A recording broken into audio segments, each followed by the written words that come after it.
ದಾಟು. ಅಧ್ಯಾಯ 2. ದೇವಸ್ಥಾನದ ಅರ್ಚಕ ವೆಂಕಟರಮಣಯ್ಯನವರ ಮನೆಯಲ್ಲಿ ಸಮಾರಾಧನೆ ನಡೆಯುತ್ತಿತ್ತು. ಅವರ ಏಕಮಾತ್ರ ಮಗ ವೆಂಕಟೇಶನಿಗೆ ಗಂಡು ಮಗುವಾಗಿ ಈ ದಿನ ನಾಮಕರಣ ಸಮಾರಂಭ. ವೆಂಕಟರಮಣಯ್ಯನವರಿಗೆ ಒಬ್ಬ ಮಗ, ಅವನಿಗಿಂತ ಚಿಕ್ಕ ಒಬ್ಬಳು ಮಗಳು. ಮಗ ವೆಂಕಟೇಶ 12 ವರ್ಷದವನಾಗಿದ್ದಾಗ ಅವರ ಹೆಂಡತಿ ಸತ್ತರು. ಇನ್ನೂ ಪ್ರಾಯವಿದ್ದರೂ ಅವರು ಮರುಮದುವೆ ಮಾಡಿಕೊಳ್ಳಲಿಲ್ಲ. ತಮಗೆ ಗೊತ್ತಿದ್ದ ಸಂಸ್ಕೃತ ಮತ್ತು ಪೌರೋಹಿತ್ಯಗಳನ್ನು ಕಲಿಸಿದ್ದೇ ಅಲ್ಲದೆ ಮಗನನ್ನು ಕಾಲೇಜಿಗೂ ಕಳಿಸಿದರು. ಆದರೆ 3 ಬಾರಿ ಪರೀಕ್ಷೆ ಕಟ್ಟಿದರೂ ಅವನು ಇಂಟರ್ಮೀಡಿಯೇಟ್ ಪಾಸು ಮಾಡಲಿಲ್ಲ. ಓದಿ ಕೆಲಸಕ್ಕೆ ಸೇರಿಯೇ ಅವನು ಜೀವನ ಮಾಡಬೇಕಾಗಿರಲಿಲ್ಲ. ದೇವರ ಪೂಜೆಯ ಇನಾಮ್ ಜಮೀನು ಸಾಕಷ್ಟಿತ್ತು. ದೇವರ ತಲೆಯ ಮೇಲೆ ಒಂದು ಅರಳು ಹೂವು ಹಾಕಿದರೆ ಸಾಕು, ಪರಕ್ಕೆ ಮುಕ್ತಿ, ಇಹಕ್ಕೆ ಅನುಕೂಲ ಎರಡೂ ಆಗುತ್ತಿತ್ತು. ಅದಲ್ಲದೆ ಪಿತ್ರಾರ್ಜಿತ ಸ್ವಂತ ಆಸ್ತಿ ತಕ್ಕ ಮಟ್ಟಿಗಿದೆ. ಮನೆಯಲ್ಲಿ ಬೇಯಿಸಿ ಹಾಕುವವರು ಇರಲಿಲ್ಲ. ಅವನು ಒಪ್ಪಿದಂತೆ ವಿಠ್ಠಲಾಪುರದ ಶಾನುಭೋಗರ ಮಗಳು ಜಯಲಕ್ಷ್ಮಿಯನ್ನು ತಂದು ಮದುವೆ ಮಾಡಿದರು. ಮೊದಲನೆಯದೇ ಗಂಡು ಮಗುವಾಗಿದೆ. ಮೊದಲನೆಯ ಹೆರಿಗೆಗೆ ಸೊಸೆ ತವರು ಮನೆಗೆ ಹೋಗಬೇಕಾಗಿತ್ತು. ಆದರೆ ಊರಿನಲ್ಲಿ ಅವಳ ಅಜ್ಜಿ ಈಗ 3 ತಿಂಗಳಿನಲ್ಲಿ ತಾನೇ ಕೆಟ್ಟ ನಕ್ಷತ್ರದಲ್ಲಿ ಸತ್ತು ಮನೆ ಬಿಟ್ಟಿದ್ದಾರೆ. ಬಾಣಂತಿತನಕ್ಕೆ ಜಯಲಕ್ಷ್ಮಿಯ ತಾಯಿಯೇ ಇಲ್ಲಿಗೆ ಬಂದಿದ್ದಾರೆ. ವೆಂಕಟೇಶ ಇಂಟರ್ಮೀಡಿಯೇಟ್ನಲ್ಲಿ ಫೇಲಾಗಿರಬಹುದು, ಆದರೆ ದಡ್ಡನಲ್ಲ. ಇನ್ನೂ ಮದುವೆಯಾಗದಿದ್ದುದರಿಂದಲೇ ಅವನು ಫೇಲಾದನೆಂದು ಕೆಲವರು ಹೇಳುತ್ತಾರೆ. ಅವನ ತಂದೆಗೂ ಆ ಮಾತಿನಲ್ಲಿ ಅಲ್ಪ ಸ್ವಲ್ಪ ತಥ್ಯ ಕಾಣಿಸುತ್ತಿತ್ತು. ಆದದ್ದಾಯಿತು, ಜೀವನಕ್ಕೆ ತಕ್ಕ ದಾರಿ ಇರುವಾಗ ಪಾಸು ಮಾಡಿ ಏನಾಗಬೇಕಾಗಿತ್ತು ಎಂದು ಅವರು ಸುಮ್ಮನಾದರು. ಪರೀಕ್ಷೆಯಲ್ಲಿ ಫೇಲಾದರೂ ಅವನು ಹಣಕಾಸು ಪೋಲು ಮಾಡಿದವನಲ್ಲ. ಈಗ ಊರಿಗೆ ಬಂದ ಮೇಲೆ ಅವನು ದೇವಸ್ಥಾನದ ಪೂಜೆಗೆ ಹೋಗುತ್ತಿಲ್ಲ. ಅದನ್ನು ಹೇಗೂ ತಂದೆ ಮಾಡುತ್ತಾರೆ. ತಂದೆಗಿಂತ ಹೆಚ್ಚು ಮುತುವರ್ಜಿಯಿಂದ ಇವನು ಬೇಸಾಯ ಮಾಡಿಸುತ್ತಾನೆ.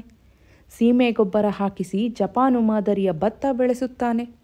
ಕೋಟೆಯ ಬಾಗಿಲಿನ ಹೊರಗೆ ಬಸ್ ಸ್ಟ್ಯಾಂಡಿನ ಎದುರಿಗೆ ಒಂದು ಹೋಟೆಲೂ ಕಟ್ಟಿಸಿದ್ದಾನೆ. ಇವನ ಮಾಲೀಕತ್ವದಲ್ಲೇ ಹೋಟೆಲು ನಡೆಯುತ್ತಿದೆ. ಆದರೆ ವಾಸ್ತವವಾಗಿ ಎಲ್ಲ ಜವಾಬ್ದಾರಿಯೂ ಒಬ್ಬ ಉಡುಪಿ ಬ್ರಾಹ್ಮಣನದು. ಜಾಗ, ಕಟ್ಟಡ, ಕುರ್ಚಿ, ಮೇಜ ಮತ್ತು ಪಾತ್ರೆಗಳು ಇವನವು. ಅವನು ಬೇಕಾದ ಸಂಪಾದನೆ ಮಾಡಿಕೊಳ್ಳಬಹುದು. ಆದರೆ ಇವನಿಗೆ ದಿನಕ್ಕೆ 15 ರೂಪಾಯಿ ಕೊಡಬೇಕು. ಇದಲ್ಲದೆ ಕನ್ನಡ ಪತ್ರಿಕೆಗಳ ಈ ಊರಿನ ಏಜೆನ್ಸಿಯೂ ಇವನದೇ. ಊರಿನಲ್ಲಿ ಆಗುವ ಸಾರ್ವಜನಿಕ ಸಮಾರಂಭಗಳು, ಮುಖ್ಯರ ಮನೆಯ ಮದುವೆ, ಮರಣ ಮೊದಲಾದ ಸುದ್ದಿಗಳನ್ನು ಪತ್ರಿಕೆಗಳಿಗೆ ಬರೆದು ಕಳಿಸುವವನು ಇವನೇ. ಒಟ್ಟಿನಲ್ಲಿ 25ನೆಯ ವಯಸ್ಸಿಗೆ ಸುತ್ತ 50 ಊರುಗಳ ಜನರಲ್ಲಿ ಒಂದು ಹೆಸರು ಪಡೆದಿದ್ದಾನೆ. ಅಣ್ಣ ಸರಿಯಾಗಿ ಓದಲಿಲ್ಲ, ಆದರೆ ತಂಗಿ ಓದಿದಳು. ಹಾಗೆ ನೋಡಿದರೆ ಅವಳು ಓದಿದುದು ಹೆಚ್ಚಲ್ಲ. ಅವಳ ತಂದೆ ಅವಳನ್ನು ಕಾಲೇಜಿಗೆ ಕಳಿಸಿದುದು ಹೆಚ್ಚು.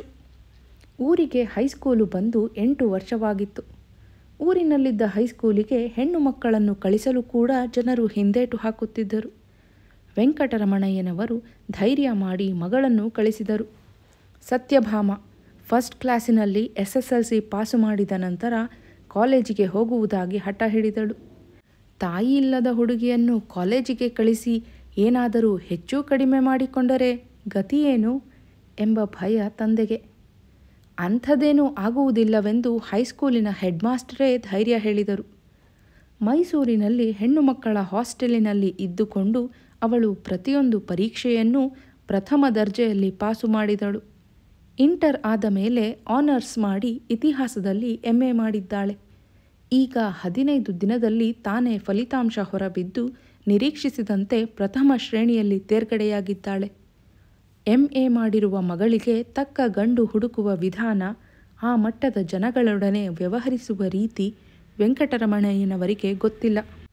ವೆಂಕಟೇಶ ಎಷ್ಟೇ ಚಾಕಚಕ್ಯನಾದರೂ ದೊಡ್ಡ ನಗರದಲ್ಲಿ, ಅದು ತನ್ನ ತಂಗಿಗಿಂತ ಹೆಚ್ಚು ಅಥವಾ ಅವಳಷ್ಟೇ ಓದಿರುವವನೊಡನೆ ಸಲೀಸಾಗಿ ವ್ಯವಹರಿಸಲಾರ.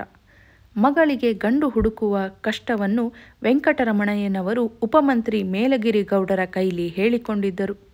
ಈ ಊರಿನ ಕೋಟೆಯನ್ನು ಕಟ್ಟಿದ ಪಾಳೆಯಗಾರರ ವಂಶದ ಮೇಲಗಿರಿ ಗೌಡರು ಇದೇ ಊರಿನವರು. ಮದರಾಸಿನಲ್ಲಿ BL ಮಾಡಿ ತುಮಕೂರಿನಲ್ಲಿ ವಕೀಲಿ ನಡೆಸಿ ಸ್ವದೇಶಿ ಚಳವಳಿಗಳಲ್ಲಿ ಭಾಗವಹಿಸಿ ಸಾಬರಮತಿ ಆಶ್ರಮದಲ್ಲಿ ಗಾಂಧಿಯವರೊಡನಿದ್ದವರು. ಈಗ ಮೈಸೂರು ಸರ್ಕಾರದಲ್ಲಿ ಉಪಮಂತ್ರಿಗಳಾಗಿದ್ದಾರೆ. ವಯಸ್ಸಿನಲ್ಲಿ ವೆಂಕಟರಮಣಯ್ಯನವರಿಗಿಂತ 4-5 ವರ್ಷಕ್ಕೆ ದೊಡ್ಡವರು. ಅಯ್ಯ, ನಿನ್ನ ಮಗಳಿಗೆ ಗಂಡು ಸಿಕ್ಕೋದೇನು ಕಷ್ಟವಲ್ಲ. ನನ್ನ ಕೈ ಕೆಳಗಿನ ಯಾವನಾದರೂ ಗೆಜೆಟೆಡ್ ಆಫೀಸರನ್ನು ಮಾಡ್ಕ ಅಂದರೆ ಮಾಡ್ಕ್ಯಾತಾನೆ. ಬೇಕಾದರೆ ಸತ್ಯನಿಗೂ ಒಂದು ಕೆಲಸ ಕೊಡಿಸ್ತೀನಿ. ಗಂಡ ಹೆಂಡತಿ ಸಂಬಳ ತಗೊಂಡು ದಿಮ್ಮಗೆ ಇರ್ತಾರೆ ಎಂದು ಅವರು ಆಶ್ವಾಸನೆ ಇತ್ತಿದ್ದಾರೆ. ಸತ್ಯ ಮದುವೆಯಾದರೂ ಕೆಲಸಕ್ಕೆ ಸೇರುವವಳೆ. ಅವಳ ಧೈರ್ಯ ತುಂಬ. ಅವಳ ಅಭಿಪ್ರಾಯಗಳು ಭಯವಾಗುವಂತಹವು. ಕಾಲೇಜಿನಲ್ಲಿ ಓದುವ ಹೆಣ್ಣು ಮಕ್ಕಳೆಲ್ಲ ಹೀಗಿರುವುದಿಲ್ಲವಂತೆ. ತಾಯಿ ಇಲ್ಲದೆ ಬೆಳೆಯುವ ಹೆಣ್ಣು ಮಕ್ಕಳು ಗಂಡಸರ ಹಾಗೆ ಆಗಿಬಿಡುತ್ತಾರೇನೋ ಎಂದು ವೆಂಕಟರಮಣಯ್ಯನವರು ತಮ್ಮಲ್ಲಿಯೇ ಯೋಚಿಸುತ್ತಾರೆ.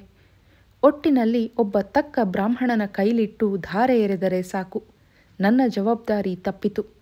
ಮದುವೆಯಾದ ಮೇಲೆ ಗಂಡ ಹೆಂಡತಿ ಹೇಗೆ ಬೇಕಾದರೂ ಕುಣಿದುಕೊಳ್ಳಲಿ, ಯಾವ ಜಾತಿಯವರ ಮನೆಯಲ್ಲಿ ಬೇಕಾದರೂ ಊಟ ಮಾಡಲಿ, ನನ್ನ ಹೊಣೆಯಿಲ್ಲ ಎಂದುಕೊಳ್ಳುವರು. ಫಲಿತಾಂಶ ಬಂದ ಮೇಲೆ ಕಾಲೇಜಿನ ಲೆಕ್ಚರರ್ ಕೆಲಸಕ್ಕೆ ಅರ್ಜಿ ಹಾಕುವುದಾಗಿ ಹೇಳಿ ಅವಳು ಮೈಸೂರಿಗೆ ಹೋದಳು. ಕೆಲಸ ಸಿಕ್ಕಲಿಲ್ಲ. ಸಂಶೋಧನೆ ಮಾಡುವ ವಿದ್ಯಾರ್ಥಿ ವೇತನಕ್ಕೆ ಅರ್ಜಿ ಹಾಕಿದ್ದೇನೆ. ಊರಿಗೆ ಬರುವುದು 1 ವಾರ ತಡವಾಗುವುದೆಂದು ಕಾಗದ ಬರೆದಿದ್ದಳು. ಆಮೇಲೆ ಎಂದರೆ ಈಗ 10-12 ದಿನದಿಂದ ಕಾಗದವೇ ಇಲ್ಲ. ಇಲ್ಲಿ ಅಣ್ಣನಿಗೆ ಮೊದಲನೆಯದು ಗಂಡು ಮಗುವಾದ ಸಮಾಚಾರ ತಿಳಿಸಿ ಬರೆದ ಕಾಗದಕ್ಕೆ ಕೂಡ ಉತ್ತರವಿಲ್ಲ. ಅದು ಅವಳಿಗೆ ತಲುಪಿದೆಯೋ ಇಲ್ಲವೋ, ಅವಳು ಮೈಸೂರಿನಲ್ಲಿದ್ದಾಳೆಯೋ ಇಲ್ಲವೋ. ಈಗ 4 ದಿನದ ಹಿಂದೆ ಅವಳು ಬೆಂಗಳೂರಿನಲ್ಲಿ ಸಿಟಿ ಬಸ್ಸಿನಲ್ಲಿ ಕೂತು ಹೋಗುತ್ತಿದ್ದುದನ್ನು ಕಂಡದ್ದಾಗಿ ಈ ಊರಿನ ಹೈಸ್ಕೂಲು ಮೇಷ್ಟರು ವೃಷಭೇಂದ್ರ ಸ್ವಾಮಿಗಳು ವೆಂಕಟೇಶನಿಗೆ ಹೇಳಿದರಂತೆ. ಬೆಂಗಳೂರಿಗೆ ಯಾಕೆ ಹೋಗಿದ್ದಾಳೆಯೋ, ಈ ನಾಮಕರಣದ ದಿನ ಅವಳು ಮನೆಯಲ್ಲಿರಬೇಕಾಗಿತ್ತು ಎಂದು ತಂದೆ ನೆನೆಸಿಕೊಳ್ಳುತ್ತಿದ್ದರು. ಸನ್ನಿವೇಶ 2. ದೊಡ್ಡ ತೊಟ್ಟಿ ಮತ್ತು ಒಳಸಾಲೆಗಳಲ್ಲಿ ಮಾತ್ರವಲ್ಲದೆ ಎದುರು ಮನೆಯ ಕುಪ್ಪಣ್ಣ ಅಯ್ಯಂಗಾರರ ಪಡಸಾಲೆಯಲ್ಲೂ ಎಲೆ ಹಾಕಿತ್ತು.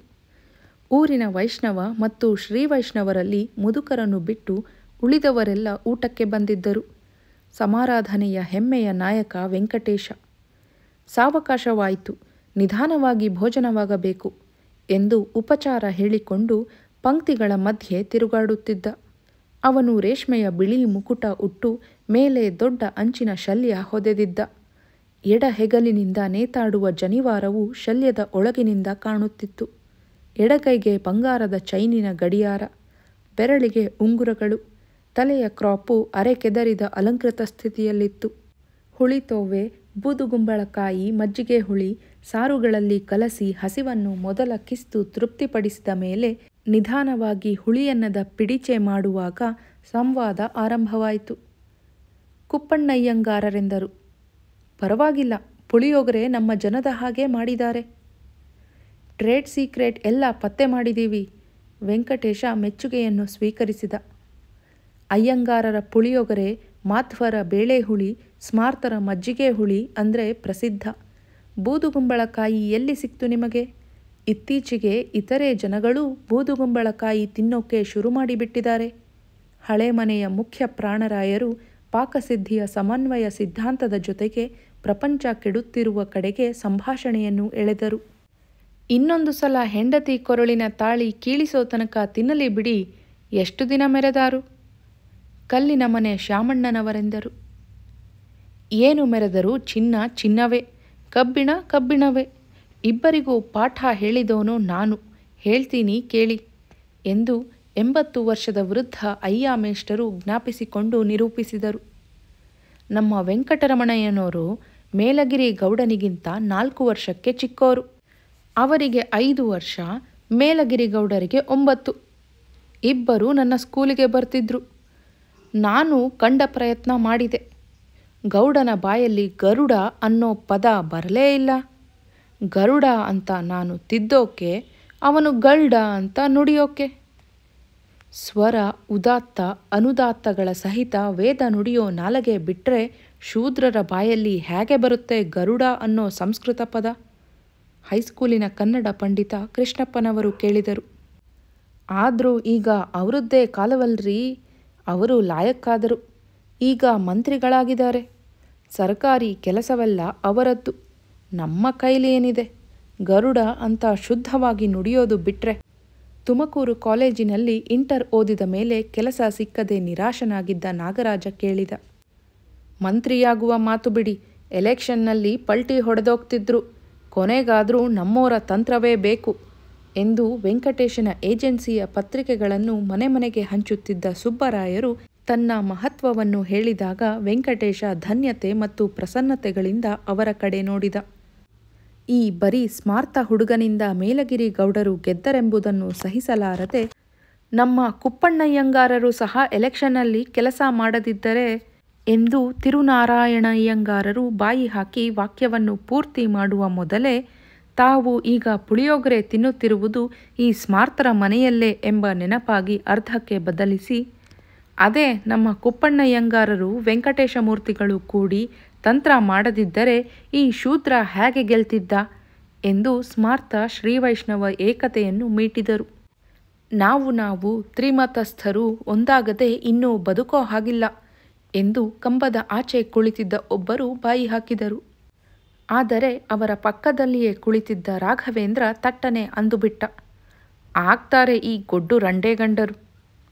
26 ವರ್ಷದ ಮಾಧ್ವ ರಾಘವೇಂದ್ರ ತನ್ನ ಹಿಂದಿನ ಬೀದಿಯ ಅಪ್ಪಣ್ಣಯ್ಯಂಗಾರರ ಮಗಳು ಶ್ರೀದೇವಿಯನ್ನು ಪ್ರೀತಿಸಿದ್ದ. ಹಿರಿಯರು ಒಪ್ಪದಿದ್ದರೆ ಅವನ ಸಂಗಡ ಓಡಿ ಬರಲು ಸಿದ್ಧಳಿರುವುದಾಗಿ ಅವಳು ಚೀಟಿ ಬರೆದು ಕಳಿಸಿದ್ದಳು. SSLC ಓದಿದ್ದರೂ ಬೇರೆ ಊರಿಗೆ ಹೋದರೆ ಕೆಲಸ ಸಿಕ್ಕುತ್ತಿರಲಿಲ್ಲ. ಅವಳನ್ನು ಕರೆದುಕೊಂಡು ಹೋಗಿ ಜೀವನ ಮಾಡುವುದು ಹೇಗೆ ಎಂಬ ಚಿಂತೆ ಅವನನ್ನು ಕಾಡಿತು. ಬೇರೆ ಜಾತಿಯ ಅವಳನ್ನು ಮದುವೆಯಾದರೆ ತಮ್ಮ ಸ್ವಯಾರ್ಜಿತ ಆಸ್ತಿಯಲ್ಲಿ 1 ಎಕರೆಯನ್ನೂ ಕೊಡುವುದಿಲ್ಲವೆಂದು ಅವನ ತಂದೆ ಭೀಮಸೇನರಾಯರು ಕಡ್ಡಿ ಮುರಿದರು. ತರುಣನ ಧೈರ್ಯ ಕುಗ್ಗಿತು. ಆ ಸಿಟ್ಟನ್ನು ಅವನು ಇಲ್ಲಿ ತೀರಿಸಿಕೊಂಡ. ಮಡಿವಂತರಾದುದರಿಂದ ಅವನ ತಂದೆ ಸಮಾರಾಧನೆಗೆ ಬಂದಿರಲಿಲ್ಲ.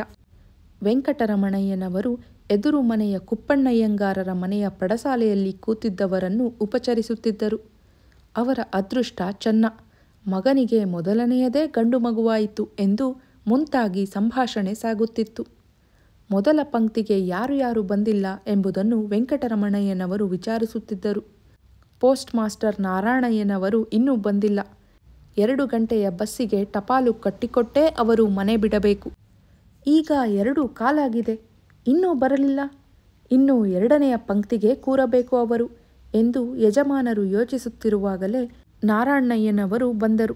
ಕೈಲಿ ಒಂದು ಕವರು. ಯಜಮಾನರು ಅದನ್ನು ಇಸಿದುಕೊಂಡರು. ವಿಳಾಸದ ಅಕ್ಷರ ನೋಡಿಯೇ ಗೊತ್ತಾಯಿತು ಮಗಳು ಸತ್ಯಭಾಮೆಯದು. ಅವಳೇ ಇಷ್ಟು ಹೊತ್ತಿಗೆ ಊರಿಗೆ ಬರಬೇಕಾಗಿತ್ತು. ಕಾಗದ ಬರೆದಿದ್ದಾಳೆ. ಯಾಕೆ ಬರಲಿಲ್ಲವೋ? ಯಜಮಾನರು ಅಲ್ಲಿಯೇ ಕವರನ್ನು ಒಡೆದು ಓದಿದರು.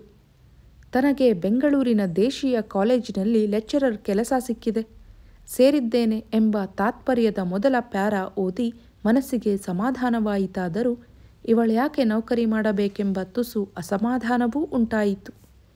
2ನೆಯ ಪ್ಯಾರ ಓದುವಾಗ ಮನಸ್ಸಿಗೆ ಕಸಿವಿಸಿಯಾಯಿತು. ಮುಂದೆ ಓದುತ್ತಾ ಹೋದಂತೆ ಆತಂಕವಾಯಿತು. ಕಣ್ಣುಗಳನ್ನು ಓಡಿಸಿಕೊಂಡು ಹೋದರು.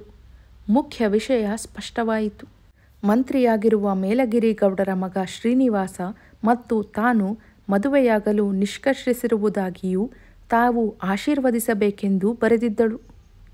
ತಾವು ಯಾವುದನ್ನು ಕಲ್ಪಿಸಿಕೊಳ್ಳಲು ಸಹ ಅಸಮರ್ಥರಾಗಿದ್ದರೋ ಅಂಥದನ್ನು ತಮ್ಮ ಮಗಳು ನಿಶ್ಚಯಿಸಿದ್ದಾಳೆ. ಅದನ್ನು ನಂಬುವುದು 1 ನಿಮಿಷ ಕಷ್ಟವಾಯಿತು. ಆದರೆ ಮಗಳ ಸ್ವಭಾವವನ್ನು ಅರಿತಿದ್ದುದರಿಂದ ಅಪರಿಹಾರ್ಯ ಘಟನೆಯಾಗುತ್ತದೆಂದು ಅವರ ಅಂತಃಪ್ರಜ್ಞೆಯೇ ಹೇಳಿತು. ತಲೆ ಸುತ್ತಿ ಬಂದಂತೆ ಆಯಿತು. ಸುತ್ತ ಬ್ರಾಹ್ಮಣರು ಊಟ ಮಾಡುತ್ತಿದ್ದಾರೆ. ಮಧ್ಯೆ ತಾನು ಬಿದ್ದೇನು ಎಂಬ ಎಚ್ಚರವಾಗಿ ಪಡಸಾಲೆಯಿಂದ ಹೊರಗೆ ಬಂದು ಜಗುಲಿಯ ಮೇಲೆ ಕೈ ತೊಳೆಯಲು ನೀರು ತುಂಬಿ ಇಟ್ಟಿದ್ದ ದೊಡ್ಡ ಕೊಳದಪ್ಪಳೆಯ ಪಕ್ಕದಲ್ಲಿ ಕುಳಿತರು. 2 ನಿಮಿಷ ಕಣ್ಣು ಹೊತ್ತಿಕೊಂಡು ಬಂದಂತಾದರೂ ಅವರು ಮಲಗಿಕೊಳ್ಳಲಿಲ್ಲ. ಕಣ್ಣು ಹೊತ್ತು ಕಳೆದ ಮೇಲೆ ತಮ್ಮ ಮನೆಯ ಕಡೆಗೆ ಹೆಜ್ಜೆ ಹಾಕಿದರು. ಅಲ್ಲಿ 3ನೆಯ ಸಲ ಹುಳಿಯನ್ನು ಬಡಿಸುತ್ತಿದ್ದರು. ಅದರ ಹಿಂದೆಯೇ ಲಾಡು ಉಂಡೆ ಬರುತ್ತಿತ್ತು.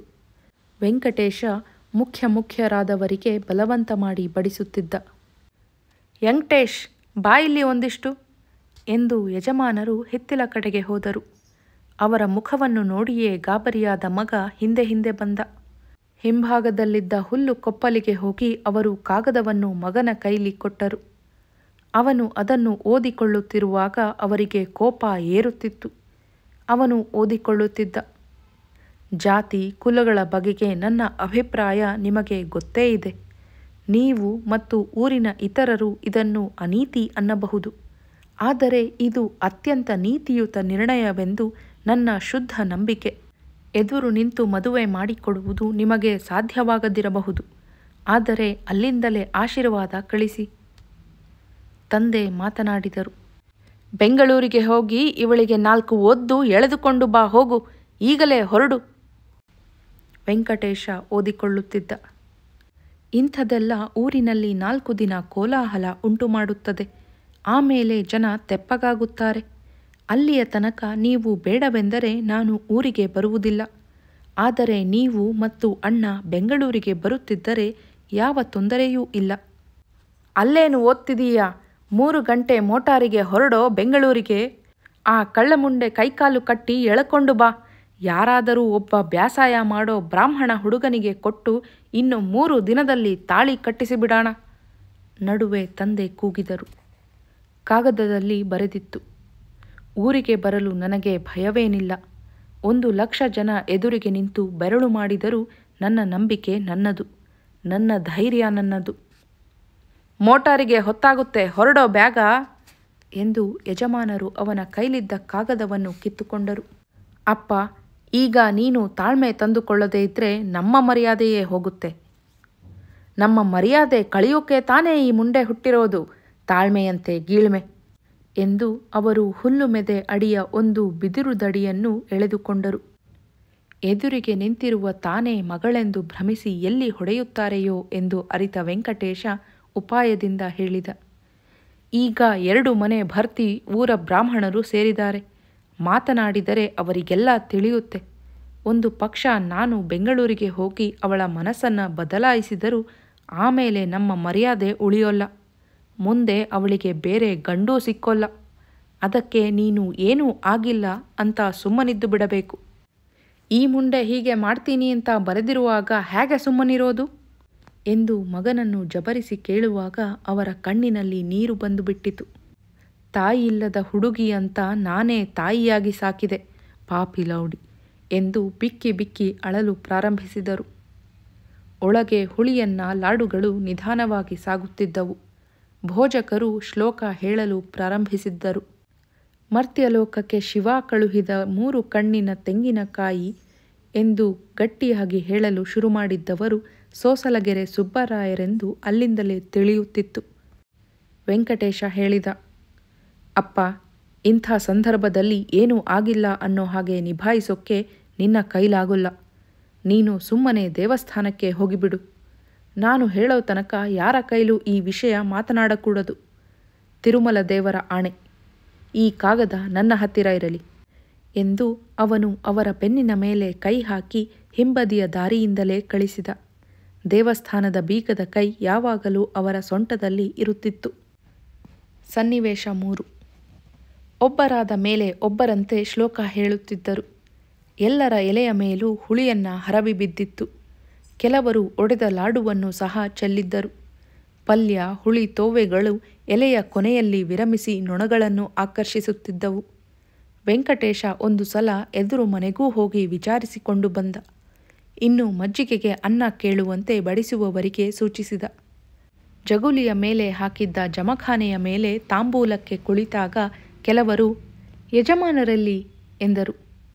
ತ್ವಾಟದಾಗೆ ಯಾರೋ ಬೇಲಿ ಹಾರಿ ಮರ ಹತ್ತಿ ಕಾಯಿ ಕೆಡುತ್ತಿದ್ದರಂತೆ, ನೋಡಿಕೊಂಡು ಬತ್ತೀನಿ ಅಂತ ಹೋದರು. ವೆಂಕಟೇಶ ಉತ್ತರ ಕೊಟ್ಟ.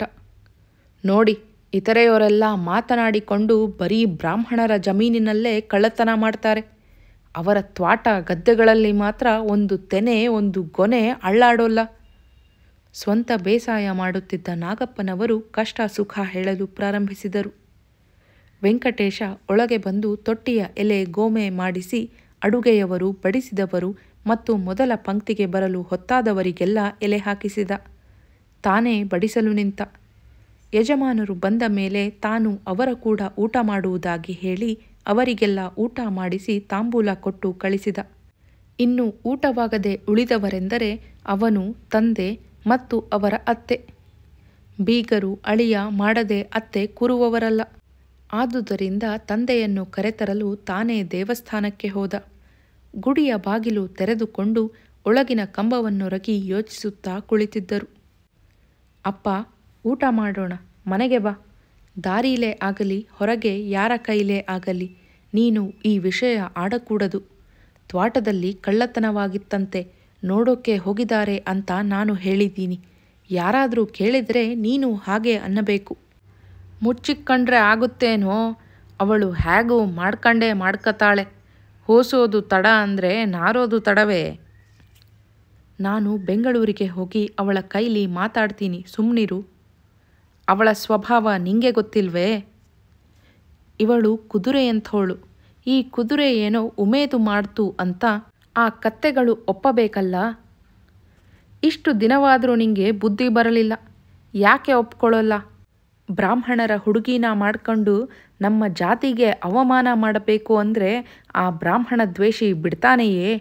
ನಾನು ಅವನು ಜೊತೆಯಲ್ಲಿ ಓದ್ತಿದ್ವು. ಅವನ ಯೋಕ್ತಿ ನಂಗೊತ್ತು. ಈಗ ಇದು ತಾನಾಗಿಯೇ ಹೋಗಿರುವಾಗ ಬಿಡ್ತಾರೆಯೇ ಅವಕಾಶನ? ಅಪ್ಪ, ಕುದುರೆ ಮೇಲೆ ಬಿದ್ದು ಹೋದರೂ ಕತ್ತೆಗಳು ತಮ್ಮ ಲಾಯಕ್ಕೆ ಸೇರಿಸೋಲ್ಲ.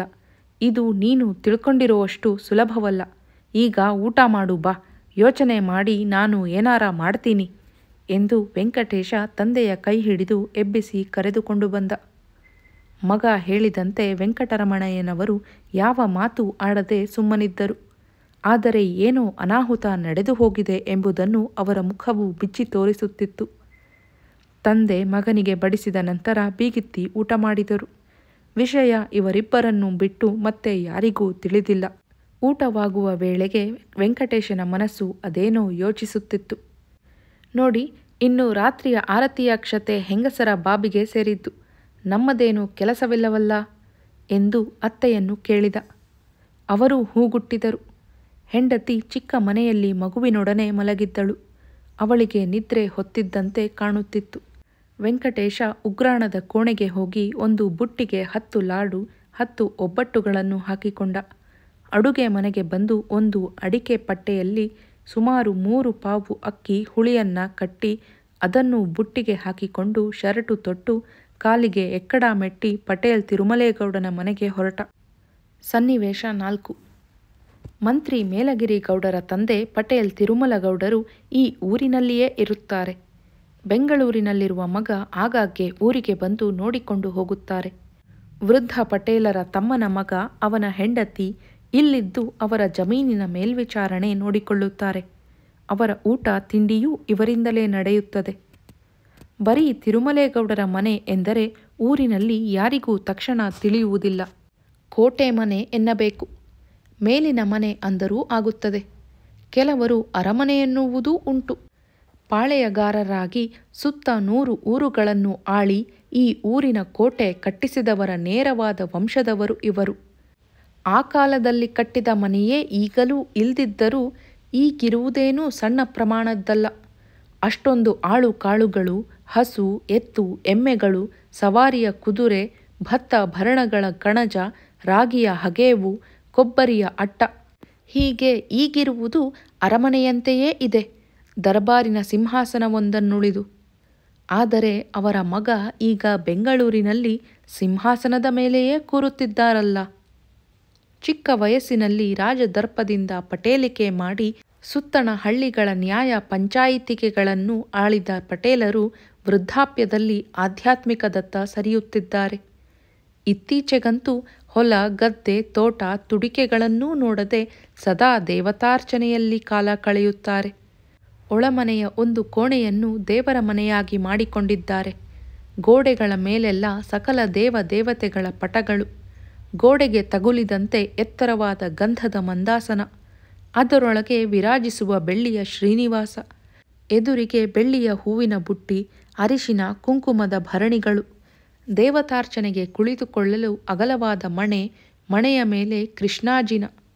ಕಿಟಕಿಯ ಬಾಗಿಲಿಗೆ ಬಣ್ಣದ ಗಾಜುಗಳನ್ನು ಹಾಕಿಸಿರುವುದರಿಂದ ಇಡೀ ದೇವರ ಕೋಣೆಯಲ್ಲಿ ರಂಗು ಬೆಳಕಿನ ವಿಚಿತ್ರ ಪರಿಣಾಮವಿರುತ್ತದೆ. ಮಂದಾಸನದ ಒಳಗೆ 24 ಗಂಟೆಯೂ ರತ್ನದಂತೆ ಉರಿಯುವ ಸಣ್ಣ ಶೂನ್ಯ ಕ್ಯಾಂಡಲಿನ ವಿದ್ಯುತ್ ಬಲ್ಬ್. ಅದಲ್ಲದೆ ಅಖಂಡವಾಗಿ ತುಪ್ಪದಲ್ಲೇ ಉರಿಯುವ 2 ಬೆಳ್ಳಿಯ ದೀಪಗಂಬಗಳು. ಪಟೇಲರು ದೇವರ ಮನೆಗೇ ಹೊಂದಿರುವ ಇನ್ನೊಂದು ಕೋಣೆಯಲ್ಲಿ ಇರುತ್ತಾರೆ. 2-3 ತಲೆಗಳ ಹಿಂದೆ ರಾಜಶಯ್ಯೆಯ ರೀತಿಯಲ್ಲಿ ಮಾಡಿಸಿದ್ದ ಒಂದು ದೊಡ್ಡ ಮಂಚದ ಮೇಲೆ ಸದಾ ಮೆತ್ತೆಯನ್ನು ಹಾಕಿರುತ್ತದೆ. ಆದರೆ ಈಗ ಅವರು ಆ ಹತ್ತಿಯ ಹಾಸಿಗೆಯ ಮೇಲೆ ಹಾಗೆಯೇ ಮಲಗುವುದಿಲ್ಲ. ಒಂದರೊಡನೊಂದು ಕೂಡಿಸಿ 4 ಕೃಷ್ಣಾಜಿನಗಳನ್ನು ಅದರ ಮೇಲೆ ಹಾಸಿಕೊಂಡು ಕೂರುತ್ತಾರೆ ಅಥವಾ ಮಲಗುತ್ತಾರೆ. ಹೊದೆಯಲು ಮೈಲಿಗೆಯೇ ಆಗದ ಕಾಶ್ಮೀರದ ಶಾಲು, ಮಂಚದ ಕಟ್ಟಿಗೆ ಜಪದ ಸರ ತೂಗು ಹಾಕಿರುತ್ತದೆ. ಆಯಾಸವಾದಾಗ ಪವಡಿಸುತ್ತಾರೆ. ಉಳಿದಂತೆ ಕೈಲಿ ಸರ ಹಿಡಿದು ಭಗವನ್ನಾಮ ಜಪಿಸುತ್ತಾರೆ. ಸರವನ್ನು 1 ಸುತ್ತು ತಿರುಗಿಸಿದರೆ 108, ಒಮ್ಮೆ ಹಿಡಿದರೆ 10 ಸುತ್ತಾದರೂ ಆಗದೆ ಬಿಡುವುದಿಲ್ಲ. ತಿರುಮಲ ಮಂದಿರದ ಆಡಳಿತಾಧಿಕಾರವೂ ಅವರದೇ. ಮಂದಿರದ ಆಡಳಿತದ ಸರ್ವಾಧಿಕಾರವೂ ತಲತಲಾಂತರದಿಂದ ಬಂದದ್ದು. ಈ ಊರು, ಮಂದಿರ, ಕೋಟೆ ಮೊದಲಾದವು ಹೇಗೆ ಇತಿಹಾಸಕಾರರು ಸಂಶೋಧಿಸಿ ನಿಷ್ಕರ್ಷಿಸಬೇಕಾಗುವುದೋ ಹಾಗೆಯೇ ಈ ಮನೆತನದ ಯಾವ ತಲೆಯಲ್ಲಿ ಮಂದಿರದ ಸರ್ವಾಧಿಕಾರವು ಕೈಸೇರಿತೆಂಬುದನ್ನು ಹುಡುಕಬೇಕು. ಆದರೆ ಈ ಮನೆತನವು ದೇವಸ್ಥಾನಕ್ಕೋಸ್ಕರ ಕೊಟ್ಟಿದೆಯೇ ವಿನಃ ದೇವರ ಆಸ್ತಿಯನ್ನು ಎಂದೂ ತಿಂದಿಲ್ಲ. ಮುಂದಿನ ಬಾಗಿಲಿನಲ್ಲಿ ಎಕ್ಕಡ ಬಿಟ್ಟು 2 ಅಂಗಳ 2 ತೊಟ್ಟಿಗಳನ್ನು ದಾಟಿ ಬಲಗೈಯಲ್ಲಿ ತಿಂಡಿಯ ಬುಟ್ಟಿ ಹಿಡಿದುಕೊಂಡು ವೆಂಕಟೇಶ ಕೋಣೆಗೆ ಬಂದಾಗ ಪಟೇಲರು ಮಂಚದ ಮೇಲೆ ಕುಳಿತಿದ್ದರು. ಕೈಯಲ್ಲಿ ಜಪದ ಸರವಿರಲಿಲ್ಲ. ಬಾ, ಇವತ್ತು ನಾಮಕರಣವಾಯ್ತಂತೆ, ಏನು ಹೆಸರಿಟ್ಟೆ ಎಂದು ಗೌಡರು ಸ್ವಾಗತಿಸಿದರು. ಶ್ರೀನಿವಾಸ ಅನ್ನಬೇಕು ಅಂತ ಅಪ್ಪ ಹೇಳಿದರು. ಅದರದ್ದೇ ಇನ್ನೊಂದು ರೂಪ ವಾಸು ಅಂತ ಇಟ್ಟೆವು. ಎಲ್ಲ ಒಂದೇ, ದೇವರು ಒಬ್ಬ, ನಾಮ ಹಲವು, ಕುಂತ್ಕ ಎಂದು ಅವರು ಕೆಳಗೆ ನೆಲದ ಮೇಲೆ ಹಾಸಿದ್ದ ಮಂದಲಿಗೆಯ ಕಡೆಗೆ ಕಣ್ಣು ಹೊರಳಿಸಿದರು. ಕೈಲಿದ್ದ ಬುಟ್ಟಿಯನ್ನು ತೋರಿಸಿ ಅವನು ಕೇಳಿದ, ಇದು ಎಲ್ಲಿಡ್ಲಿ? ಸ್ವಲ್ಪ ಮುಸುರೆ ಪದಾರ್ಥವೂ ಇದೆ. ಅದೇನಪ್ಪ? ಲಾಡು, ಕಾಯಿ ಒಬ್ಬಟ್ಟು, ಒಂದಿಷ್ಟು ಹುಳಿಯನ್ನ. ನೀವೆಲ್ಲ ಉಂಡ ಮೇಲೆ ತಂದೆಲ್ಲ? ಈ ಪ್ರಶ್ನೆಯ ಒಳ ಅರ್ಥ ಅವನಿಗೆ ತಕ್ಷಣ ಆಯಿತು. ಆದರೆ ಉತ್ತರವನ್ನು ಸಿದ್ಧಪಡಿಸಿಕೊಂಡಿದ್ದವನಂತೆ ಅದೇ ಕ್ಷಣದಲ್ಲಿ ಹೇಳಿದ, ದೇವರ ನೈವೇದ್ಯ ಆಗೋಕ್ಕೆ ಸಹ ಮುಂಚೆ ಇದನ್ನ ಬುಟ್ಟೀಲಿ ಹಾಕಿಟ್ಟಿದ್ದೆ. ಮೊದಲೇ ತರೋಣ ಅಂತಿದ್ದೆ. ಕೆಲಸದ ಗಲಾಟೆಯಲ್ಲಿ ಆಗಲಿಲ್ಲ. ಹೋಗ್ಲಿ ಬಿಡು, ಅಲ್ಲಿ ಗ್ವಾಡೆ ತಾವ ಮಡುಗು. ನೀನೇನೋ ತಂದೆ, ನಾಮಕರಣ ಶುಭ ಕೆಲಸದ್ದು ಒಲ್ಲೆ ಅನ್ನಬ್ಯಾಡ್ದು. ಆದರೆ ನಾನು ತಿನ್ನಾಕುಲ್ಲ.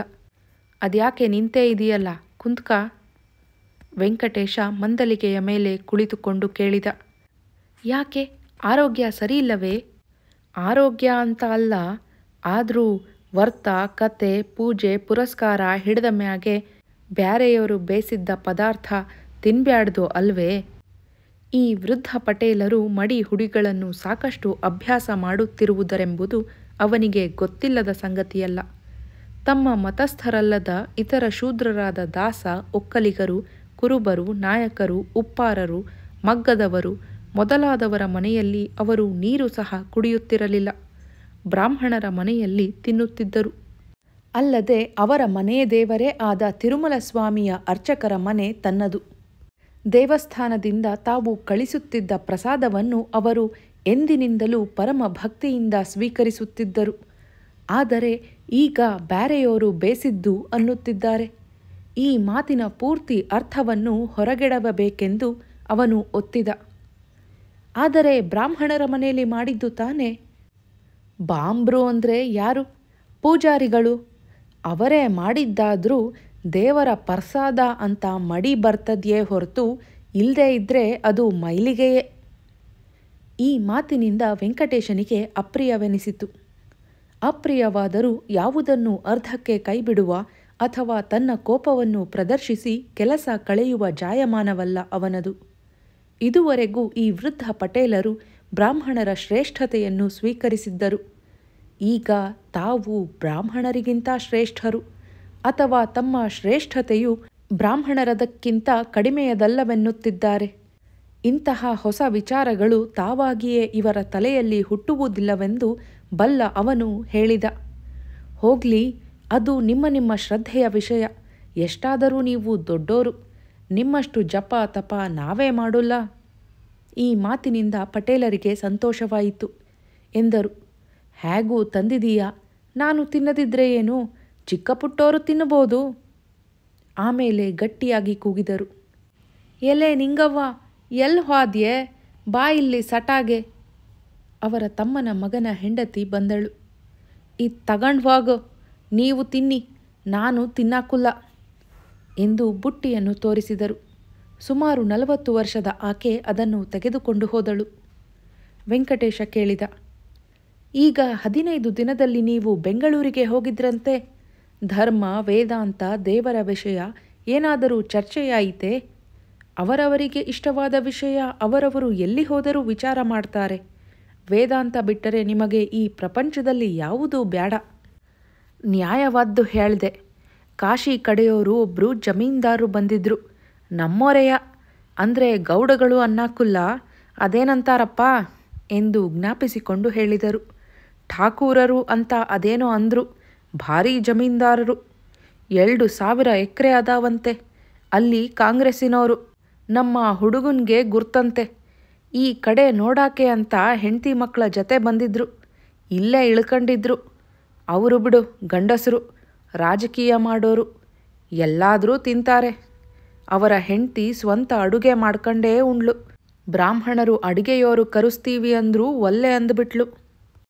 ಅಂದರೆ ಆ ಕಡೆ ಬ್ರಾಹ್ಮಣರು ಜಮೀನ್ದಾರರಿಗಿಂತ ಕೀಳೇನು? ಹ್ಞೂ, ಠಾಕೂರ್ ಯಜಮಾನರೇ ಅಂದರು. ಹೆಂಗಸರು ಮಡಿಯೋರು ಬ್ರಾಹ್ಮಣ ಮುಟ್ಟಿದ ನೀರು ಕುಡಿಯಾಕಿಲ್ವಂತೆ. ಬ್ರಾಹ್ಮಣ ಇರೋದು ದೇವರ ಪೂಜೆ ಮಾಡಾಕೆ ಮಾತ್ರವಂತೆ. ಒಂದೊಂದು ಕಡೆ ಒಂದೊಂದು ಪದ್ಧತಿ. ಇನ್ನೇನಂದ್ರು ಅವರು? ಹೇಳ್ತೀನಿ ಕೇಳು. ನಿಂಗೆ ಮನೇಲಿ ಏನು ಅರ್ಜೆಂಟ್ ಇಲ್ವಲ್ಲ? ರಾತ್ರಿ ಆರತಿ ಪಾರತಿ ಏನಿದ್ರೂ ಹೆಂಗಸರದ್ದು. ನಮ್ಮತ್ತೆ ಇದ್ದಾರೆ, ಹೇಳಿ. ವೇದಾಂತದ ವಿಚಾರ ನಿಮ್ಮ ಹಾಗೆ ಹೇಳೋರು ಈ ಊರಲ್ಲಿ ಇನ್ಯಾರು ಸಿಗಬೇಕು? ಗೌಡರು ಹುರುಪಿನಿಂದ ಮಾತನಾಡಿದರು. ವೇದಾಂತ ಎಲ್ಲ ಮಾಡಿದವರು ಬಾಂಬ್ರು ಅಲ್ವಂತೆ. ನನಗೂ ಕತೆ ಗೊತ್ತಿತ್ತು, ಆದರೆ ಅರ್ಥವೇ ಆಗಿರಲಿಲ್ಲ. ಶುರುನಲ್ಲಿ ಜನಕ ಮಹಾರಾಜನಂತಹ ಕ್ಷತ್ರಿಯರೇ ಮಹಾವೇದ ಇದ್ಯಾ ಪಂಡಿತರಂತೆ. ರಾಮ ಕೃಷ್ಣ ಅಂತ ನಾವು ಯಾವ ದೇವರನ್ನ ಪೂಜೆ ಮಾಡ್ತೀವೋ ಅವರೆಲ್ಲ ಕ್ಷತ್ರಿಯರೇ ಅಲ್ವಾ? ಒಟ್ನಲ್ಲಿ ಬ್ರಹ್ಮವಿದ್ಯಾನ ಬ್ರಾಹ್ಮರಿಗೆ ಕಲಿಸಿದವರು ಕ್ಷತ್ರಿಯರೇ. ದೇವ್ರುವೇ ಅವತಾರ ತಾಳಿದ್ರೆ ಕ್ಷತ್ರಿಯನಾಗೇ ಭೂಲೋಕಕ್ಕೆ ಬರ್ತಿದ್ದ. ಹಾಗಾದರೆ ಪರಶುರಾಮ ಬ್ರಾಹ್ಮಣನಲ್ಲವೇ? ಇನ್ನು ವರಾಹಾವತಾರ, ಮತ್ಸ್ಯಾವತಾರ ಇವೆಲ್ಲ ಕ್ಷತ್ರಿಯವೇ? ಇದೇನ್ ಮಗ ಹಿಂಗೆ ಕೇಳ್ತೀಯಾ? ಪರಶುರಾಮನ್ನ ಯಾರು ಪೂಜೆ ಮಾಡ್ತಾರೆ? ಹಂದಿನ್ನು ಮೀನನ್ನು ಯಾರು ಪೂಜೆ ಮಾಡ್ತಿದ್ದಾರೆ? ಪೂಜೆಗೆ ತಕ್ಕೋರು ಅಂದರೆ ಕ್ಷತ್ರಿಯರೇ. ಪೂಜೆ ಮಾಡೋದೇ ಬ್ರಾಹ್ಮಣರ ಕಸಬು. ಈ ಮಾತಿಗೆ ತಕ್ಷಣ ಉತ್ತರ ಕೊಡಲು ವೆಂಕಟೇಶನಿಗೆ ತಿಳಿಯಲಿಲ್ಲ. ಅವರು ಹೇಳುತ್ತಿರುವ ಅಂಶದಲ್ಲಿ ಸುಳ್ಳಿಲ್ಲ. ಪುರಾಣಗಳಲ್ಲಿ ಇರುವುದೇ ಹಾಗೆ. ಆದರೆ ಅದರ ಸಾಮಾಜಿಕ ಒಳ ಅರ್ಥವನ್ನು ಬಿಡಿಸಿ ನೋಡುವಷ್ಟು ಮಟ್ಟಿಗೆ ಅವನು ಇತಿಹಾಸ ಓದಿರಲಿಲ್ಲ. ಇದ್ಯಾಕೆ ಹೀಗೆ ಎಂದು ಯೋಚಿಸುತ್ತಾ ಸುಮ್ಮನೆ ಕುಳಿತ. ಯಜಮಾನರೇ ಅಂದರು, ನಿಮ್ಮ ಜಾತಿನ ಹಿಂಗಂದೆ ಅಂತ ಸಿಟ್ಟು ಮಾಡ್ಕೋಬೇಡ. ಇರೋ ವಿಷಯ ಅಂದರೆ ಸಿಟ್ಟ್ಯಾಕೆ? ಅಂದರೆ ಅವರು ಹೇಳೋದು ನಿಜ ಅಂತ ಒಂದು ಪಕ್ಷ ಒಪ್ಕೊಂಡರೂ ಕ್ಷತ್ರಿಯರು ಬ್ರಾಹ್ಮಣರಿಗಿಂತ ಮೇಲೆ ಅಂದ ಹಾಗಾಯಿತು.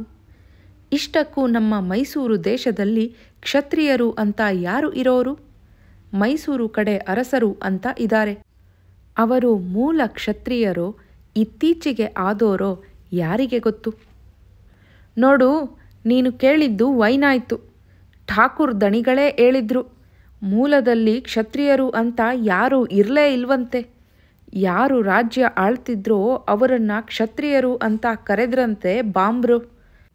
ಆಮ್ಯಾಲೆ ಮತ್ತೆ ಯಾರ್ಯಾರೋ ಗಟ್ಟಿಯಾಗಿ ಆಳಾಕೆ ಶುರು ಮಾಡಿದ್ರು. ಅವರಿಗೆಲ್ಲ ರಾಜ, ರಜಪೂತ, ಕ್ಷತ್ರಿಯ ಅಂತ ಬಾಂಬ್ರೆ ಬಿರುದು ಕೊಟ್ಕೊಂಡು ಬಂದ್ರಂತೆ. ಏದದಲ್ಲಿ ಹೇಳಿರತ್ತಾನೆ ಏನು? ತೋಳಿರೋನೇ ರಾಜ, ರಾಜ್ಯ ಆಳಾನು ರಾಜ, ಅವನೇ ಕ್ಷತ್ರಿಯ ಅಂತ ಅಲ್ವಾ? ತಾನು ಯಾವ ಮಾಹಿತಿಯನ್ನು ಬಯಸಿ ಬಂದಿದ್ದನೋ ಆ ಬಗೆಗೆ ವೆಂಕಟೇಶನಿಗೆ ಯಾವ ವಿಷಯವೂ ನೇರವಾಗಿ ತಿಳಿಯಲಿಲ್ಲ. ಆದರೆ ಒಂದು ಹೊಸ ಬೆಳವಣಿಗೆಯು ಪ್ರಚಂಡ ಶಕ್ತಿಯಿಂದ ಕಾಣಿಸಿತು. ಈ ಕೋಣೆಯೊಳಕ್ಕೆ ಬಂದ ಕ್ಷಣದಿಂದ ಆದ ಪ್ರತಿಯೊಂದು ಘಟನೆ ಮತ್ತು ಮಾತಿನಲ್ಲಿಯೂ ಈ ಬೆಳವಣಿಗೆಯು ಗೋಚರಿಸುತ್ತಿತ್ತು. ಅದರ ಸತ್ವವು ತನ್ನ ಅಂತಃಶಕ್ತಿಯನ್ನು ದುರ್ಬಲಗೊಳಿಸುತ್ತಿರುವಂತೆ ಅವನಿಗೆ ಭಾಸವಾಯಿತು. ತಾವು ಆಡುತ್ತಿರುವ ಮಾತಿನ ಪೂರ್ಣ ಅರ್ಥ ಈ ಪಟೇಲರಿಗೆ ಪ್ರಾಯಶಃ ತಿಳಿದಿಲ್ಲ. ದೈವಭಕ್ತಿ, ಆಚಾರ, ಮಡಿ ಮೊದಲಾದವು ಇವರಲ್ಲಿ ಇತ್ತೀಚೆಗೆ ಬೆಳೆಯುತ್ತಿವೆ. ಬೆಳೆದು ಬ್ರಾಹ್ಮಣರ ಅತಿ ಮಡಿಯ ರೂಪವನ್ನೇ ತಾಳುತ್ತಿವೆ. ಅವನು ಅವರನ್ನು ಒಂದು ಸಲ ದೃಷ್ಟಿಸಿ ನೋಡಿದ. ವಯಸ್ಸಿನಿಂದ ಬಾಗಿದ್ದರೂ ಉದ್ದನೆಯ ಶರೀರ, ಹೊಳೆಯುವ ಬೊಕ್ಕ ತಲೆ, ಬಿಳಿಯ ತುಂಬು ಮೀಸೆ, 80ರ ವಯಸ್ಸಿನ ಸುಕ್ಕುಗಳು ಕಾಣುವ ಅಗಲವಾದ ಹಣೆ, ಕಿವಿಯಲ್ಲಿ ಹೊಳೆಯುವ ಚಿನ್ನದ ದಪ್ಪ ಕಡಕು, ಬಲ ಮೊಣಕಟ್ಟಿನ ಸುತ್ತ ಕಿರುಬೆರಳು ದಪ್ಪದ ಬಂಗಾರದ ಕಪ್ಪ, ರೇಷ್ಮೆಯ ಪಂಚೆಯುಟ್ಟು ರೇಷ್ಮೆಯದೇ ಒಂದು ಶಲ್ಯ ಹೊದೆದಿದ್ದಾರೆ. ಕೊರಳಿನಲ್ಲಿ ಚಿನ್ನದ ತಂತಿಯಿಂದ ಕಟ್ಟಿದ ತುಳಸಿ ಹಾರವಿದೆ. ಜನಿವಾರವಿಲ್ಲ. ಹಣೆಯ ಮೇಲೆ ಮಾಸಿದ ವಿಭೂತಿಯ ಗುರುತಿದೆ. ಅವರೇ ಜ್ಞಾಪಿಸಿಕೊಂಡು ಅಂದರು. ಅವರು ನನ್ನ ಕಸುಬು ಕೇಳಿದರು. ಮನೆತನ ಪಟೇಲರು ಅಂದೆ. ಆಗ ಹೇಳಿದ್ರು, ಪತಿ ಅಂದರೆ ಯಜಮಾನ, ರಾಜ ಅಂತ. ಪತಿ ಅನ್ನೋ ಮಾತಿನಿಂದ ಪಟೇಲ ಅಂತ ಆಯ್ತಂತೆ. ವೆಂಕಟೇಶನಿಗೆ ಪುನಃ ಸೋಲಿನ ಅನುಭವವಾಯಿತು. ಯಜಮಾನರು ನಕ್ಕು ಹೇಳಿದರು, ನೋಡಿದೆಯಾ, ನಮ್ಮ ಕಸುಬಿನ ಅರ್ಥ ನಮಗೆ ತಿಳಿದಿರಾಕುಲ್ವಲ್ಲ. ನೀವು ಠಾಕೂರರ ಕೈಲಿ ಹೇಗೆ ಮಾತಾಡಿದಿರಿ? ನಾನು ಜಪ ಮಾಡ್ತಾ ಕುಂತಿದ್ದೆ. ಅವರು ಹಿಂದೂಸ್ತಾನಿಲಿ ಮಾತಾಡಿಸಿದ್ರು. ನಾನು ಸಾಬ್ರ ಮಾತಿನಲ್ಲಿ ಜವಾಬು ಕೊಟ್ಟೆ. ಹಿಂಗೆ ಆಡ್ತಿದ್ವು. ಓಟ್ರಲ್ಲಿ ನಮ್ಮ ಹುಡುಗ ಮೇಲಗಿರಿ ಅಲ್ಲಿಗೆ ಬಂದ.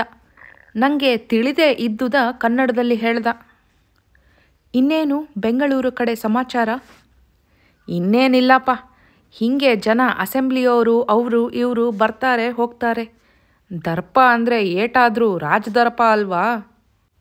ನಿಮ್ಮ ಮೊಮ್ಮಗ ಅಕಸ್ಮಾತ್ ಒಬ್ಬ ಬ್ರಾಹ್ಮಣ ಹುಡುಗಿಯನ್ನು ಮದುವೆಯಾದರೆ ನೀವು ಒಪ್ತೀರಾ ಎಂದು ಕೇಳಲೇ ಎಂದು ಅವನ ಮನಸ್ಸಿಗೆ ಬಂತು. ಆದರೆ ತಾನಾಗಿಯೇ ಕೇಳಬಾರದು ಅನಿಸಿತು. ಅವಳು ಹೀಗೆ ಬರೆಯಬೇಕಾದರೆ ಅವನು ಒಪ್ಪಿರಲೇಬೇಕು. ಅವಳು ಇಲ್ಲಿ ನಮಗೆ ಕಾಗದ ಬರೆದಿರೋ ಹಾಗೆ ಅವನು ಅಲ್ಲಿ ಮನೇಲಿ ಹೇಳ್ತಾನೆ. ಅಲ್ಲಿಂದ ಇಲ್ಲಿ ಈ ಮುದುಕನಿಗೆ ಸುದ್ದಿ ಬರುತ್ತೆ. ನಾನು ಈಗಲೇ ಈ ಪ್ರಶ್ನೆ ಕೇಳಿದರೆ ಇವರು ಇದಕ್ಕೆ ಶರೀಕಾಗಿದ್ದರು ಅಂತ ಮುಂದೆ ಈ ಮುದುಕ ಅರ್ಥ ಮಾಡಿಕೊಳ್ಳುತ್ತೆ ಎಂದು ಯೋಚಿಸಿದ ಅವನು ಸುಮ್ಮನಾದ. ಅಷ್ಟರಲ್ಲಿ ನಿಂಗವ್ವ ಬಾಗಿಲಿಗೆ ಬಂದು, ನೀರು ಕಾದವೆ, ತಾನ ಮಾಡಕ್ ಬಲ್ಲಿ ಎಂದಳು. ಇದೇನು ಇಷ್ಟು ಹೊತ್ತಿನಲ್ಲಿ ಸ್ನಾನ? ವೆಂಕಟೇಶ ಕೇಳಿದ.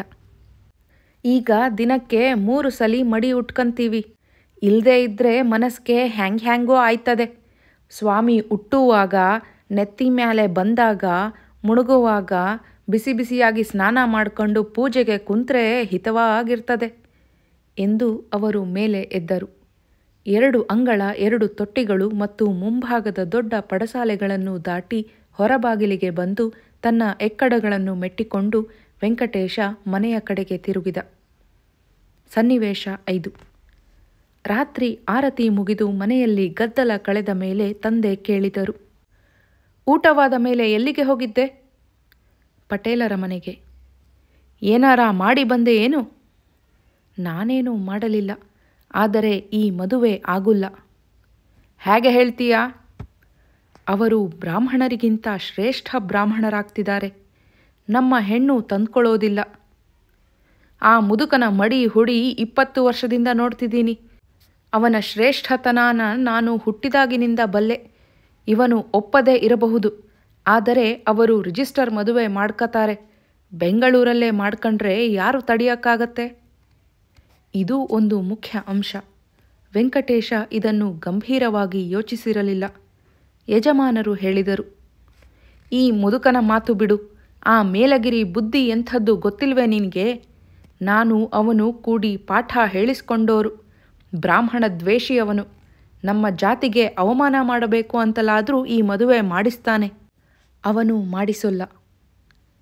ನಿಂಗೇನು ಗೊತ್ತು ಅವನ ಯೋಕ್ತಿ ಎಂದು ಒಳಗೆ ಬೀಗಿತ್ತಿ ಕೋಣೆಯಲ್ಲಿ ಸೊಸೆ ಇರುವ ಅರಿವಿನಿಂದ ಸ್ವಲ್ಪ ಧ್ವನಿ ತಗ್ಗಿಸಿ ಹೇಳಿದರು.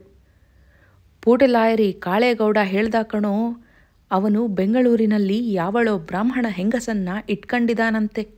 ಈ ಜಾತಿದು ಏನು ಹೆಚ್ಚು, ಅವರ ಹೆಂಗಸನ್ನೇ ನಾನು ಮುಗಿಸಿದೀನಿ ಅಂತ ಹೇಳ್ಕೊಂಡನಂತೆ ಕಾಳೇಗೌಡನ ಕೈಲಿ. ಅವಳು ಏನಾಗಿದ್ದಾಳಂತೆ? ಅವನ ಆಫೀಸಿನಲ್ಲಿ ಟೈಪು ಬಡಿತಾಳಂತೆ. ಏನೋ ದಿಕ್ಕಿಲ್ಲದ ಬಡವೆಯೋ ವಿಧವೆಯೋ ಆಗಿರಬಹುದು. ಹೆಚ್ಚಿನ ಸಂಬಳ ಮಾಡಿಸ್ತೀನಿ ಅಂತ ಇವನು ಹೀಗೆ ಮಾಡಿರಬಹುದು. ಅದನ್ನ ಕಾಳೇಗೌಡನ ಕೈಲಿ ಹೀಗಂದ್ಕೊಂಡಿರಬಹುದು.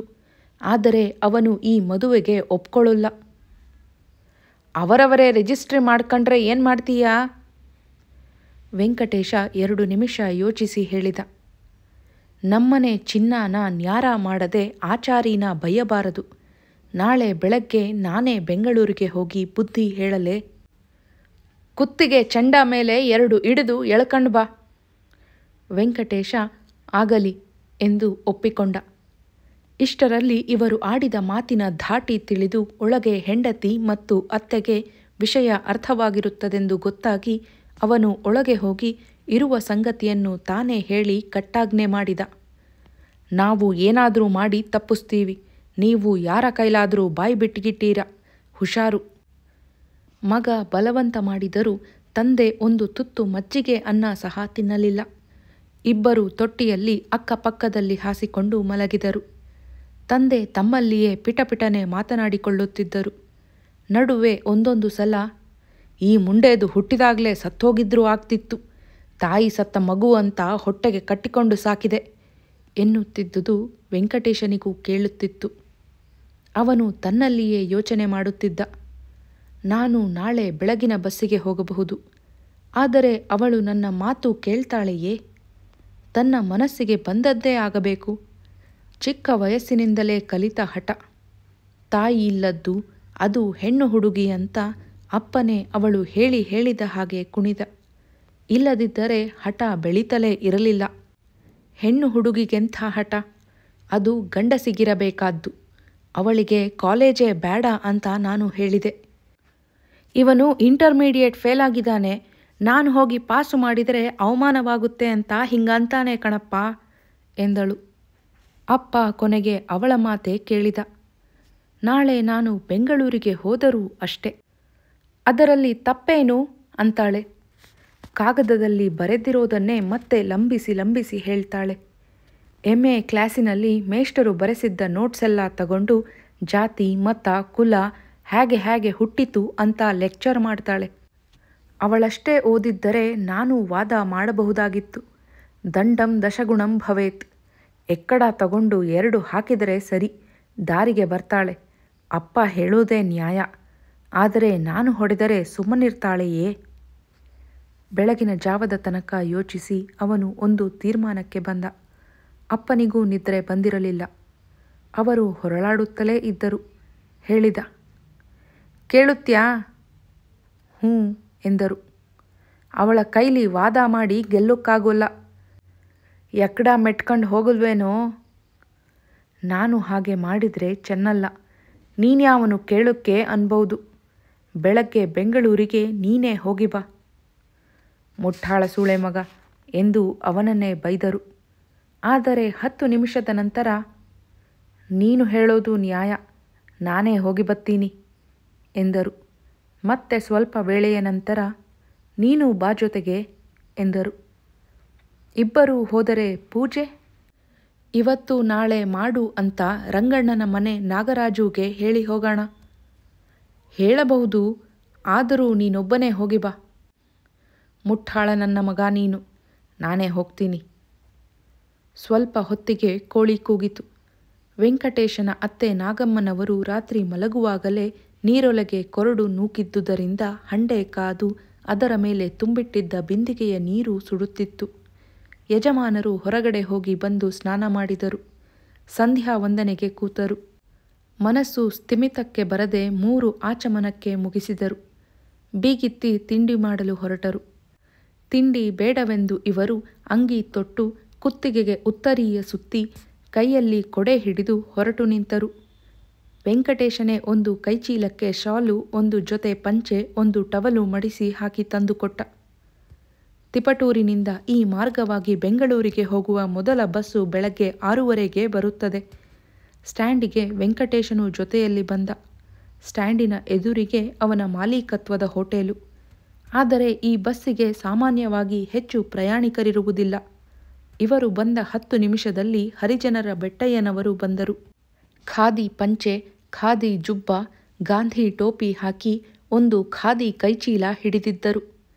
ಕಪ್ಪನೆಯ ಬಣ್ಣ, ಮಟ್ಟಸ ಎತ್ತರದ ಬೆಟ್ಟಯ್ಯನವರು ವೆಂಕಟರಮಣಯ್ಯನವರಿಗಿಂತ 6-7 ವರ್ಷಕ್ಕೆ ದೊಡ್ಡವರು. ಸ್ವಾತಂತ್ರ್ಯ ಚಳುವಳಿ ನಡೆಯುತ್ತಿದ್ದಾಗ ಸಾಬರ್ಮತಿ ಆಶ್ರಮದಲ್ಲಿ ಗಾಂಧಿ ಮಹಾತ್ಮರ ಜೊತೆ 6 ವರ್ಷ ಇದ್ದು ಬಂದ ಅವರು ಈಗ ನಿಮ್ನ ಜನಾಂಗದ ಕ್ಷೇತ್ರದಿಂದ ನಿಂತು ಅಸೆಂಬ್ಲಿಯ ಮೆಂಬರ್ ಆಗಿದ್ದಾರೆ. ಬಸ್ ಸ್ಟ್ಯಾಂಡಿಗೆ ಬಂದರೆಂದರೆ ಬೆಂಗಳೂರಿಗೆ ಹೋಗುತ್ತಾರೆಂದು ಯಾರಿಗಾದರೂ ಗೊತ್ತು. ವೆಂಕಟೇಶ ಮಾತನಾಡಿಸಿದ. ಏನು MLAಗಳು ಬೆಂಗಳೂರಿಗಾ? ಹ್ಞೂ ಕಣ್ರಪ್ಪ, ನೀವು ಬತ್ತೀರಾ? ನಾನು ಬರುಲ್ಲ, ಅಯ್ಯಾರು ಬತ್ತಾರೆ. ಬೆಟ್ಟಯ್ಯನವರು ವೆಂಕಟರಮಣಯ್ಯನವರಿಗೆ ಕೈಮುಗಿದರು. ಬಸ್ಸು ಬಂದ ಮೇಲೆ ವೆಂಕಟರಮಣಯ್ಯನವರು ಮೊದಲು ಹತ್ತಿದರು. ಅವರು ಕುಳಿತ 5 ಸೀಟು ಹಿಂಬದಿಗೆ ಬೆಟ್ಟಯ್ಯನವರು ಕುಳಿತರು. ರಾತ್ರಿ ಬಸ್ಸಿಗೆ ಬಂದುಬಿಡು ಎಂದು ವೆಂಕಟೇಶ ತಂದೆಗೆ ಹೇಳಿದ. ತಾವು ಅಸೆಂಬ್ಲಿ ಮೆಂಬರಾದರೂ ಬೆಟ್ಟಯ್ಯನವರು ಬ್ರಾಹ್ಮಣರಾದ, ಅದರಲ್ಲೂ ದೇವಸ್ಥಾನದ ಅರ್ಚಕರಾದ ವೆಂಕಟರಮಣಯ್ಯನವರ ಹತ್ತಿರ ಕೂರುವವರಲ್ಲ. ಒಂದೊಂದು ಸಲ ಸ್ಟ್ಯಾಂಡಿಗೆ ಬಂದು ಬಸ್ಸಿಗಾಗಿ ಕಾಯುವಾಗ 1 ಲೋಟ ಕಾಫಿಗೆಂದು ವೆಂಕಟೇಶನ ಹೋಟೆಲಿಗೆ ಹೇಳಿ ಕಳಿಸುತ್ತಿದ್ದರು. ತಾವೇ ಒಳಗೆ ಹೋಗುತ್ತಿರಲಿಲ್ಲ. ಉಳಿದ ಹರಿಜನರಿಗಾದರೆ ಅವರದೇ ಪಾತ್ರೆ ಇದ್ದರೆ ಮೇಲಿನಿಂದ ಸುರಿಯುವ ಹೋಟೆಲಿನವರು MLAಗಳಾದ ಇವರಿಗೆ ಗಾಜಿನ ಲೋಟದಲ್ಲಿ ಕಳಿಸುತ್ತಿದ್ದರು. ಆದರೆ ಅದನ್ನು ಬ್ರಾಹ್ಮಣರ ಮಾಣಿ ತರುತ್ತಿರಲಿಲ್ಲ, ಕ್ಲೀನರ್ ತರುತ್ತಿದ್ದ. ಇವರು ಕುಡಿದ ನಂತರ ಲೋಟ ತೆಗೆದುಕೊಂಡು ಹೋಗಿ ತೊಳೆಯುತ್ತಿದ್ದ. ಹುಣಸೆ ಹುಳಿ ಹಾಕುತ್ತಿದ್ದನೋ, ಪಂಚಗವ್ಯ ಚಿಮುಕಿಸುತ್ತಿದ್ದನೋ ಎಂಬುದು ಯಾರೂ ಕೇಳದ ಪ್ರಶ್ನೆ. ವೆಂಕಟರಮಣಯ್ಯನವರು ನೋಡದ ಊರಲ್ಲ ಬೆಂಗಳೂರು. ಆದರೆ ಕೆಂಪೇಗೌಡ ರಸ್ತೆ, ಚಿಕ್ಕಪೇಟೆ, ಮಲ್ಲೇಶ್ವರ ಮತ್ತು ತಮ್ಮ ಮಂತ್ರಿಗಳಾದ ಮೇಲಗಿರಿ ಗೌಡರ ಸರ್ಕಾರಿ ಬಂಗಲೆ ಇದ್ದ ಹೈಗ್ರೌಂಡ್ಸ್ ಇಷ್ಟೇ ಅವರ ಪರಿಚಯ ಕ್ಷೇತ್ರ. ಇವಳು ಸೇರಿರುವ ದೇಶೀಯ ಕಾಲೇಜು ಎಲ್ಲಿದೆಯೋ ಗೊತ್ತಿಲ್ಲ. ಈ ಸಲ ಮೇಲಗಿರಿಯ ಮನೆಗೆ ಹೋಗಕೂಡದು. ಅವರವರೇ ಶರೀಕಾಗಿರುವಾಗ ನಾನು ಅಲ್ಲಿಗೆ ಹೋದರೆ ಎಡವಟ್ಟೆ. ಸೀದಾ ಹೋಗಿ ಇವಳನ್ನೇ ಹಿಡಿಯಬೇಕು ಎಂದು ಯೋಚಿಸುತ್ತಿದ್ದರು. ಮಗಳು ತನ್ನ ಕೈಬಿಟ್ಟಳು. ತಾನು ಒಂಟಿಯಾದೆ ಎಂಬ ಭಾವನೆ ಅವರ ಮನಸ್ಸನ್ನು ತುಂಬಿಬಿಟ್ಟಿತ್ತು. ಹೆಂಡತಿ ಸತ್ತಾಗ ಬಂದಿದ್ದ ಶೂನ್ಯ ಭಾವನೆಯು ಈಗಲೂ ಕವಿದಿದೆ. ಇವಳು ಕೈಬಿಟ್ಟರೆ ನಾನು ಒಂಟಿ. ವೆಂಕಟೇಶ ಎಲ್ಲದರಲ್ಲೂ ಸರಿ, ಆದರೆ ಅವನ ಪ್ರೀತಿಯಲ್ಲಿ ಏನೋ ಒಂದು ಥರ ಕಳಪೆ ಇದೆ ಎಂಬ ಅರಿವು ಅವರಿಗೆ ಮೊದಲಿನಿಂದ ಇತ್ತು. ಆದುದರಿಂದ ತಮ್ಮ ಪ್ರೀತಿಯನ್ನೆಲ್ಲ ಮಗಳ ಮೇಲೆ ಬೆಳೆಸಿಕೊಂಡಿದ್ದರು. ಈಗ ಇವಳು ಹೀಗೆ ಮಾಡೋಕ್ಕೆ ಹೊರಟಿದ್ದಾಳೆ. ಜಾತಿ ಮತಗಳು ಸುಳ್ಳೆ ಎಂಬ ಜಿಜ್ಞಾಸೆ ಅವರಿಗೆ ಹೊಸತಲ್ಲ. ಅವರು ಸಂಸ್ಕೃತ ಓದಿದವರು, ಉಪನಿಷತ್ತು ಗೀತೆಗಳನ್ನು ಅಭ್ಯಾಸ ಮಾಡಿದ್ದವರು. ಚಾತುರ್ವರ್ಣ್ಯಂ ಮಯಾ ಸೃಷ್ಟ್ಯಂ ಅಂತ ಭಗವಂತ ಹೇಳಿದ್ದೇ ಸುಳ್ಳೆ. ಹೋದ ಸಲ ರಜದಲ್ಲಿ ಸತ್ಯ ಊರಿಗೆ ಬಂದಿದ್ದಾಗ ಭಗವದ್ಗೀತೆಯನ್ನು ಬರೆದವನೂ ಮನುಷ್ಯನೇ, ಭಗವಂತನೇನಲ್ಲ ಅಂತ ವಾದ ಮಾಡಿದ್ದಳು. ಮುಂದೆ ಹೀಗೆ ತಾನು ಮಾಡಿಕೊಳ್ಳುವ ಪ್ಲ್ಯಾನ್ ಆಗಲೇ ಅವಳ ಮನಸ್ಸಿನಲ್ಲಿತ್ತೆ. ಒಳಗೆ ಪ್ಲ್ಯಾನ್ ಮಾಡುವುದು ವೆಂಕಟೇಶನ ಸ್ವಭಾವ. ಆದರೆ ಇವಳಲ್ಲೂ ಇದೆಯೇ? ಇದೆ ಎಂದುಕೊಳ್ಳಲು ಅವರ ಮನಸ್ಸು ಒಪ್ಪಲಿಲ್ಲ. ಒಪ್ಪಿಕೊಂಡರೆ ಮನಸ್ಸಿಗೆ ತುಂಬ ಕಷ್ಟವಾಗುತ್ತಿತ್ತು. ಅಷ್ಟರಲ್ಲಿ ಎಡೆಯೂರು ಬಂದು ಮೋಟಾರು ನಿಂತಿತು. ಇಳಿಯುವವರು ಇಳಿದು ಹತ್ತುವವರು ಹತ್ತಿದರು. ಮತ್ತೆ ಹೊರಟ ಬಸ್ಸು ನಡುವೆ ಕೈ ನೀಡಿದವರಿಗೆಲ್ಲ ನಿಂತು ಕುಣಿಗಲು ತಲುಪಿತು. ಇಲ್ಲಿ 1/4 ಗಂಟೆಯಾದರೂ ನಿಲ್ಲುತ್ತದೆ. ಪ್ರಯಾಣಿಕರೆಲ್ಲ ಇಳಿದು ಹೋಟೆಲಿಗೆ ಹೋದರು. ಬೆಟ್ಟಯ್ಯನವರೂ ಹೋಟೆಲಿನೊಳಕ್ಕೆ ಹೋದದ್ದು ಕಾಣಿಸಿತು. ಬೆಟ್ಟಯ್ಯ ನಮ್ಮೂರ ಹೋಟೆಲಿಗಾದರೆ ಬರೋಲ್ಲ, ಇಲ್ಲೆಲ್ಲ ಸಲೀಸಾಗಿ ಹೋಗ್ತಾನೆ. ಹೋಟೆಲಿಗೆ ಹೊಲೇರು ಮಾದಿಗರನ್ನ ಸೇರಿಸಿಲ್ಲ ಅಂದರೆ ಸರ್ಕಾರದವರು ಕೇಸ್ ಹಾಕ್ತಾರಂತೆ. ದೇವಸ್ಥಾನಕ್ಕೆ ಸೇರಿಸಬೇಕು ಅಂತ ಕಾನೂನು ಮಾಡಿರುವಾಗ ಹೋಟೆಲಿಗೆ ಸೇರಿಸದೆ ಬಿಡ್ತಾರೆಯೇ? ಕಾಲ ಎಲ್ಲೆಲ್ಲಿಗೆ ಬರ್ತಿದೆ ಎಂಬ ಯೋಚನೆಯಲ್ಲಿ ಅವರು ಕೆಲವು ನಿಮಿಷ ತಮ್ಮ ಮಗಳ ವಿಷಯ ಮರೆತರು. 10 ನಿಮಿಷದಲ್ಲಿ ಬೆಟ್ಟಯ್ಯ ಹೊರಗೆ ಬಂದರು. ಬಸ್ಸಿನ ಕಿಟಕಿಯಿಂದ ದೂರ ನಿಂತು, ಸ್ವಾಮಿಗಳೇ, ಒಂದೆರಡು ಕಿತ್ತಳೆ ಹಣ್ಣು ತಗಂತೀರಾ ಎಂದು ಕೇಳಿದರು. ಏನೂ ಬೇಡಪ್ಪ ಎಂದು ಇವರು ಹೇಳಿದುದಕ್ಕೆ ಸುಮ್ಮನಾಗಲಿಲ್ಲ. ಎದುರು ಭಾಗದ ಅಂಗಡಿಗೆ ಹೋಗಿ ಧಾರಣೆ ಕೇಳಿ ದುಡ್ಡು ಕೊಟ್ಟರು. ಇನ್ನು ಇವನು ತಂದುಕೊಟ್ಟದ್ದನ್ನು ಹೇಗೆ ತಗೊಳ್ಳೋದು?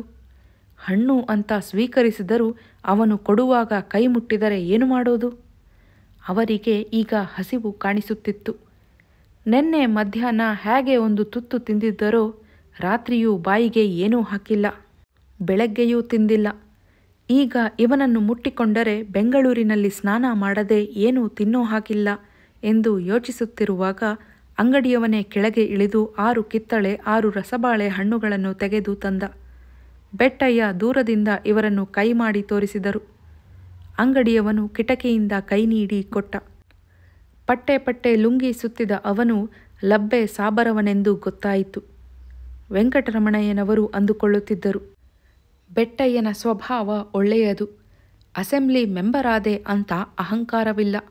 ಸರ್ಕಾರದೋರು ಹೊಲೆಯರು ಮಾದಿರಿಗೆ ಮಂಗಳೂರು ಹೆಂಚಿನ ಮನೆ ಕಟ್ಟಿಸಿಕೊಡ್ತಿದ್ದಾರೆ. ಈಗ ಬೆಟ್ಟಯ್ಯನಿಗೆ ಮಾದಿಗ ಕೇರಿಲಿ ದೊಡ್ಡ ಮನೆಯಿದೆ. ದರಖಾಸ್ತಿನಲ್ಲಿ ಹೊಸ ಹೊಲವಾಗಿದೆ. 500 ತೆಂಗಿನ ಸೊಸಿ ಹಾಕಿಸಿದಾನೆ. ಇನ್ನೂ 2 ವರ್ಷದಲ್ಲಿ ಮರ ಫಲಕ್ಕೆ ಬಂದರೆ ಅದೇ 60-70 ಸಾವಿರದ ಆಸ್ತಿ. ಅಸೆಂಬ್ಲಿಲಿ ಸಂಬಳವಂತೆ. ಆದರೂ ಜಂಬವಿಲ್ಲ. ತನ್ನ ಜಾತಿಯ ಮಿತಿ ಮರ್ಯಾದೆ ತಿಳ್ಕೊಂಡೇ ನಡೀತಾನೆ. ಆದರೆ ಅವನ ಮಗನ ಅಹಂಕಾರ ವಿಪರೀತ. ಕಾಲೇಜಿನಲ್ಲಿ BA ಓದಿ ಫೇಲಾಗಿದ್ದಾನೆ. ಅವತ್ತು ವೆಂಕಟೇಶನ ಹೋಟೆಲಿನೊಳಕ್ಕೆ ನುಗ್ಗಿದ್ದನಂತೆ. ಕಾನೂನೇ ಇದೆ, ನಾನ್ಯಾಕೆ ಬರಕೂಡದು ಅಂತ ವಾದ ಮಾಡಿದನಂತೆ. ಮೇಲಿನ ಮನೆ ಕಾಳೇಗೌಡ ಕಾಫಿ ಕುಡಿತಾ ಕೂತಿದ್ದನಂತೆ. ಎದ್ದು ಬಂದು ಇವನ ಮುಖಕ್ಕೆ ಹೊಡೆದ ಮೇಲೆ ಸೋತು ಕತ್ತು ಬಗ್ಗಿಸಿಕೊಂಡು ಹೊರಟು ಹೋದನಂತೆ. ಕಾಲೇಜು ಓದಿದರೆ ಇದೆಲ್ಲ ಅಹಂಕಾರ ಬರುತ್ತೆ. ಬೆಟ್ಟಯ್ಯ ಎಷ್ಟಾದರೂ ಹಿಂದಿನ ಕಾಲದವನು. ಕಾಲೇಜು ಕಂಡಿಲ್ಲ. ಬಸ್ಸು ಕುಣಿಗಲ್ಲಿನಿಂದ ಮುಂದೆ ಓಡುತ್ತಿದ್ದಾಗ ಅವರ ಮನಸ್ಸು ಬೆಟ್ಟಯ್ಯನವರ ಬಗೆಗೆ ಯೋಚಿಸುತ್ತಿತ್ತು. ಕೈಲಿದ್ದವುಗಳ ಪೈಕಿ 4 ಬಾಳೆ ಮತ್ತು 3 ಕಿತ್ತಳೆ ಹಣ್ಣುಗಳನ್ನು ಸುಲಿದು ತಿಂದು ಸಿಪ್ಪೆಯನ್ನು ಕಿಟಕಿಯಿಂದ ಹೊರಗೆಸೆದರು. ಉಳಿದ ಹಣ್ಣುಗಳನ್ನು ಕೈಚೀಲಕ್ಕೆ ಹಾಕಿಕೊಂಡರು. ಅಷ್ಟರಲ್ಲಿ ನೆಲಮಂಗಲ ಬಂತು. ಇಲ್ಲಿಯೂ 1/4 ಗಂಟೆ ನಿಲ್ಲಿಸುತ್ತಾರೆ. ಎಷ್ಟೋ ಜನರು ಬಸ್ಸಿನಿಂದ ಕೆಳಗೆ ಇಳಿದು ಕಲ್ಲು ಬೆಂಚುಗಳ ಮೇಲೆ ಕುಳಿತು ಕಡಲೆಕಾಯಿ ಕೊಂಡು ತಿನ್ನಲು ಶುರು ಮಾಡಿದ್ದರು. ಬೆಟ್ಟಯ್ಯನವರೂ ಕೆಳಗಿಳಿದರು. ವೆಂಕಟರಮಣಯ್ಯನವರೂ ಇಳಿದು ಅವರಿಗೆ ಸ್ವಲ್ಪ ದೂರದಲ್ಲಿ ನಿಂತು ಕೇಳಿದರು, ದೇಶೀಯ ಕಾಲೇಜು ಅಂದರೆ ಎಲ್ಲಿದೆ ಗೊತ್ತೇ? ಬೆಂಗಳೂರಾಗೆ, ಗೊತ್ತದೆ, ಬಸವನಗುಡಿಯಾಗೆ. ನಾನು ಆ ಕಡೆ ನೋಡಿಲ್ಲ, ಬಂದು ಸ್ವಲ್ಪ ತೋರಿಸಬೇಕಲ್ಲ. ತೋರಿಸ್ತೀನಿ, ಈಗೇನು ಜಮ್ರ?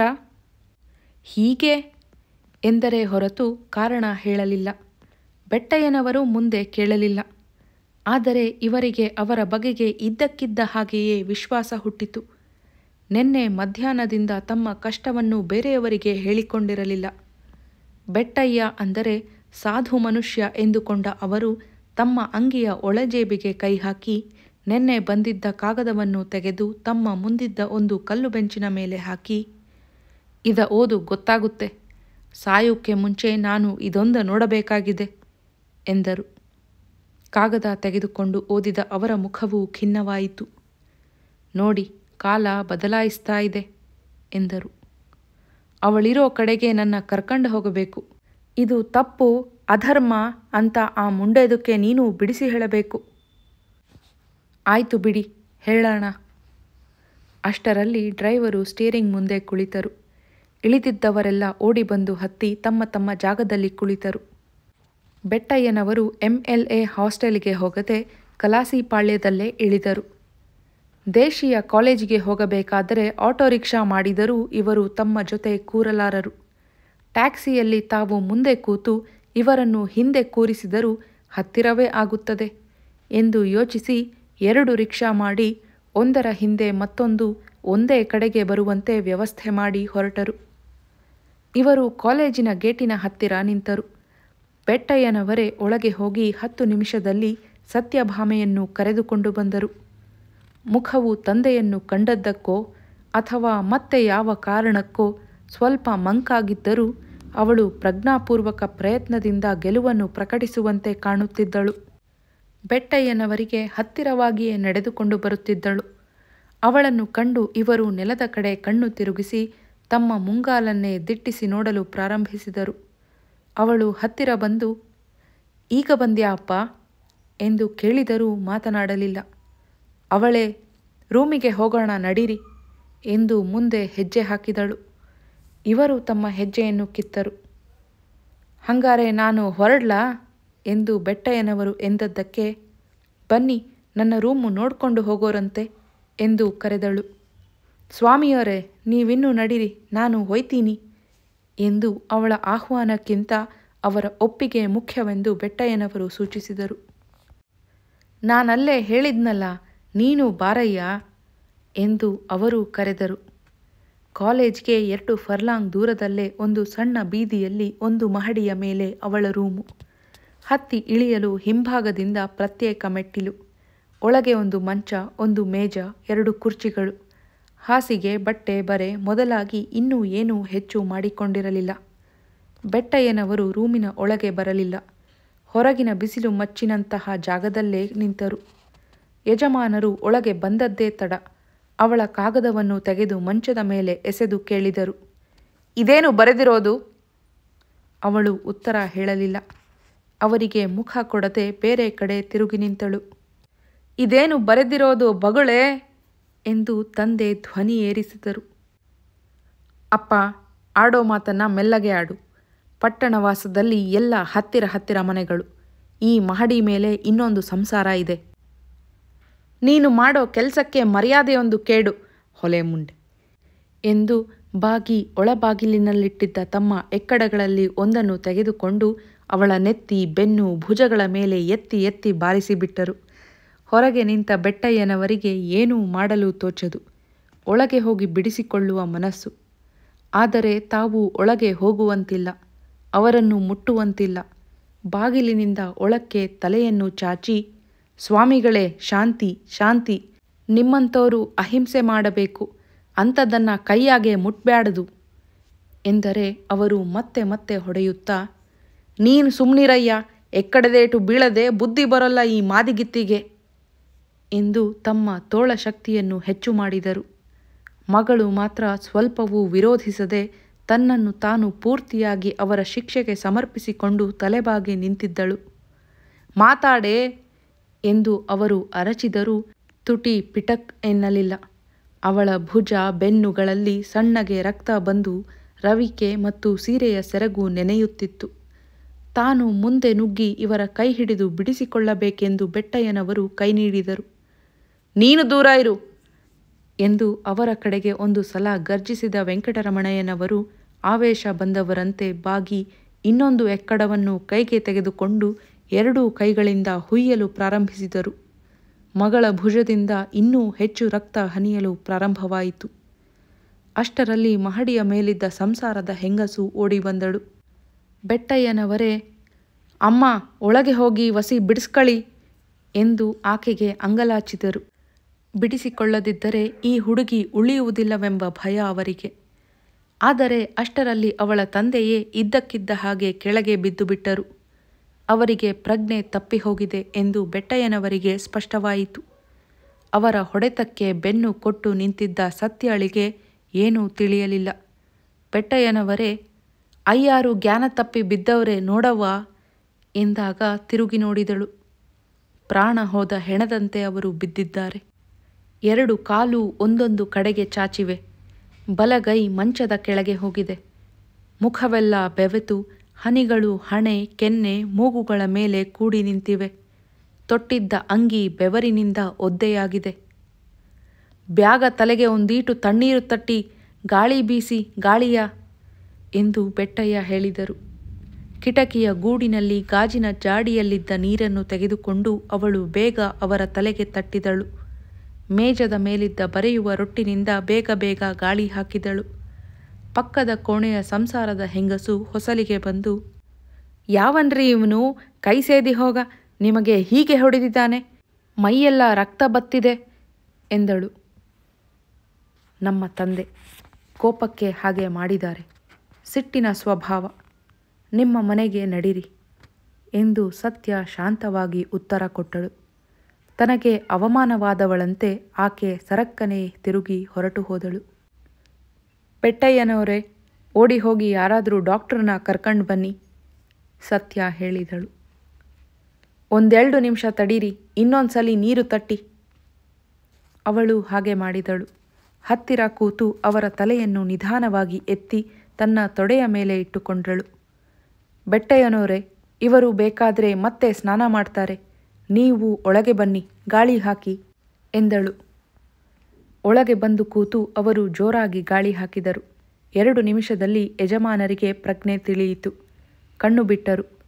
ಎದುರಿಗೆ ಕುಳಿತಿದ್ದ ಮಾದಿಗ ಜಾತಿಯ ಇವರ ಗುರುತು ಹತ್ತುವ ಮುನ್ನ ಇವರೇ, ಸ್ವಾಮಿಯವರೇ, ನಾನೇನು ಮುಟ್ಟಿಲ್ಲ, ಗಾಳಿ ಬೀಸ್ತಿದ್ದೀನಿ, ಚೆನ್ನಾಗಿ ಜ್ಞಾನ ಬಂದ ಮೇಲೆ ಮಡಿ ಉಟ್ಕೊಳ್ಳೋರಂತೆ ಎಂದದ್ದಕ್ಕೆ ನಾನೆಲ್ಲಿದ್ದೀನಿ ಎಂದು ಕನವರಿಸಿದವರಂತೆ ಕೇಳಿದರು. ನಿಮ್ಮ ಮಗಳ ತೊಡೆ ಮೇಲೆ ಮನಿಕೊಂಡಿದ್ದೀರಾ, ಹಾಗೆ ಮನಗಿರಿ. ಸ್ವಲ್ಪ ಹೊತ್ತಿನಲ್ಲಿ ಅವರಿಗೆ ಪೂರ್ಣವಾಗಿ ಪ್ರಜ್ಞೆ ಬಂತು. ನಡೆದದ್ದೆಲ್ಲ ಸ್ಪಷ್ಟವಾಗಿ ನೆನಪಾಯಿತು. ಇಬ್ಬರು ಬೇಡವೆಂದರೂ ಎದ್ದು ಕುಳಿತರು. ಹಿಂತಿರುಗಿ ಮಗಳನ್ನು ನೋಡುತ್ತಾರೆ. ಅವಳು ತಲೆ ತಗ್ಗಿಸಿ ಕುಳಿತಿದ್ದಾಳೆ. ಬೆನ್ನು ಕಾಣುತ್ತಿಲ್ಲ, ಆದರೆ ಭುಜ ತೋಳುಗಳ ಮೇಲಿನ ರಕ್ತ ಕಪ್ಪು ಬಣ್ಣಕ್ಕೆ ತಿರುಗಿದೆ. ಬಿಳಿ ಬಣ್ಣದ ರವಿಕೆಯು ಒಳಗೆ ಆಗಿದ್ದ ಗಾಯಕ್ಕೆ ಅಂಟಿಕೊಂಡಿದೆ. ತಾನೇ ಸರಗಿ ಬಂದು ಬೆನ್ನನ್ನು ತಡವರಿಸಿ ನೋಡಿದರು. ಬೆನ್ನಿನ ಮೇಲ್ಭಾಗವೆಲ್ಲ ಕಪ್ಪಗೆ ಪಟ್ಟು ಕಟ್ಟಿದಂತೆ ಆಗಿದೆ. ರವಿಕೆಯು ಒಂದು ಅಗಲವಾದ ಬ್ಯಾಂಡೇಜಿನಂತೆ ಹತ್ತಿಕೊಂಡಿದೆ. ಏಳು, ಯಾವುದಾದರೂ ಆಸ್ಪತ್ರೆಗೆ ಹೋಗೋಣ ಎಂದರು. ಎಲ್ಲಿಗೂ ಬೇಡ, ಒಂದಿಷ್ಟು ಬೋರಿಕ್ ಪುಡಿ ತಂದು ಹಾಕಿದರೆ ಹುಷಾರಾಗುತ್ತೆ. ನೀನು ಮಂಚದ ಮೇಲೆ ಸ್ವಲ್ಪ ಹೊತ್ತು ಮಲ್ಕೊಂಡು ಸುಧಾರಿಸಿಕೊ. ಸ್ವಾಮಿಗಳೇ, ನೀವು ಮಡಿ ಉಟ್ಕೊಂಡು ಊಟದ ನಿಗಾ ನೋಡಿ ಎಂದು ಬೆಟ್ಟಯ್ಯನವರು ಎದ್ದು ನಿಂತರು. ಊಟದ ಮನೆ ಕಾಯ್ವಾಯ್ತು, ಬಂದ ವಿಷಯ ಮೊದಲು ಮಾತಾಡಬೇಕು. ನೀನು ಕೂತ್ಕಳಯ್ಯ.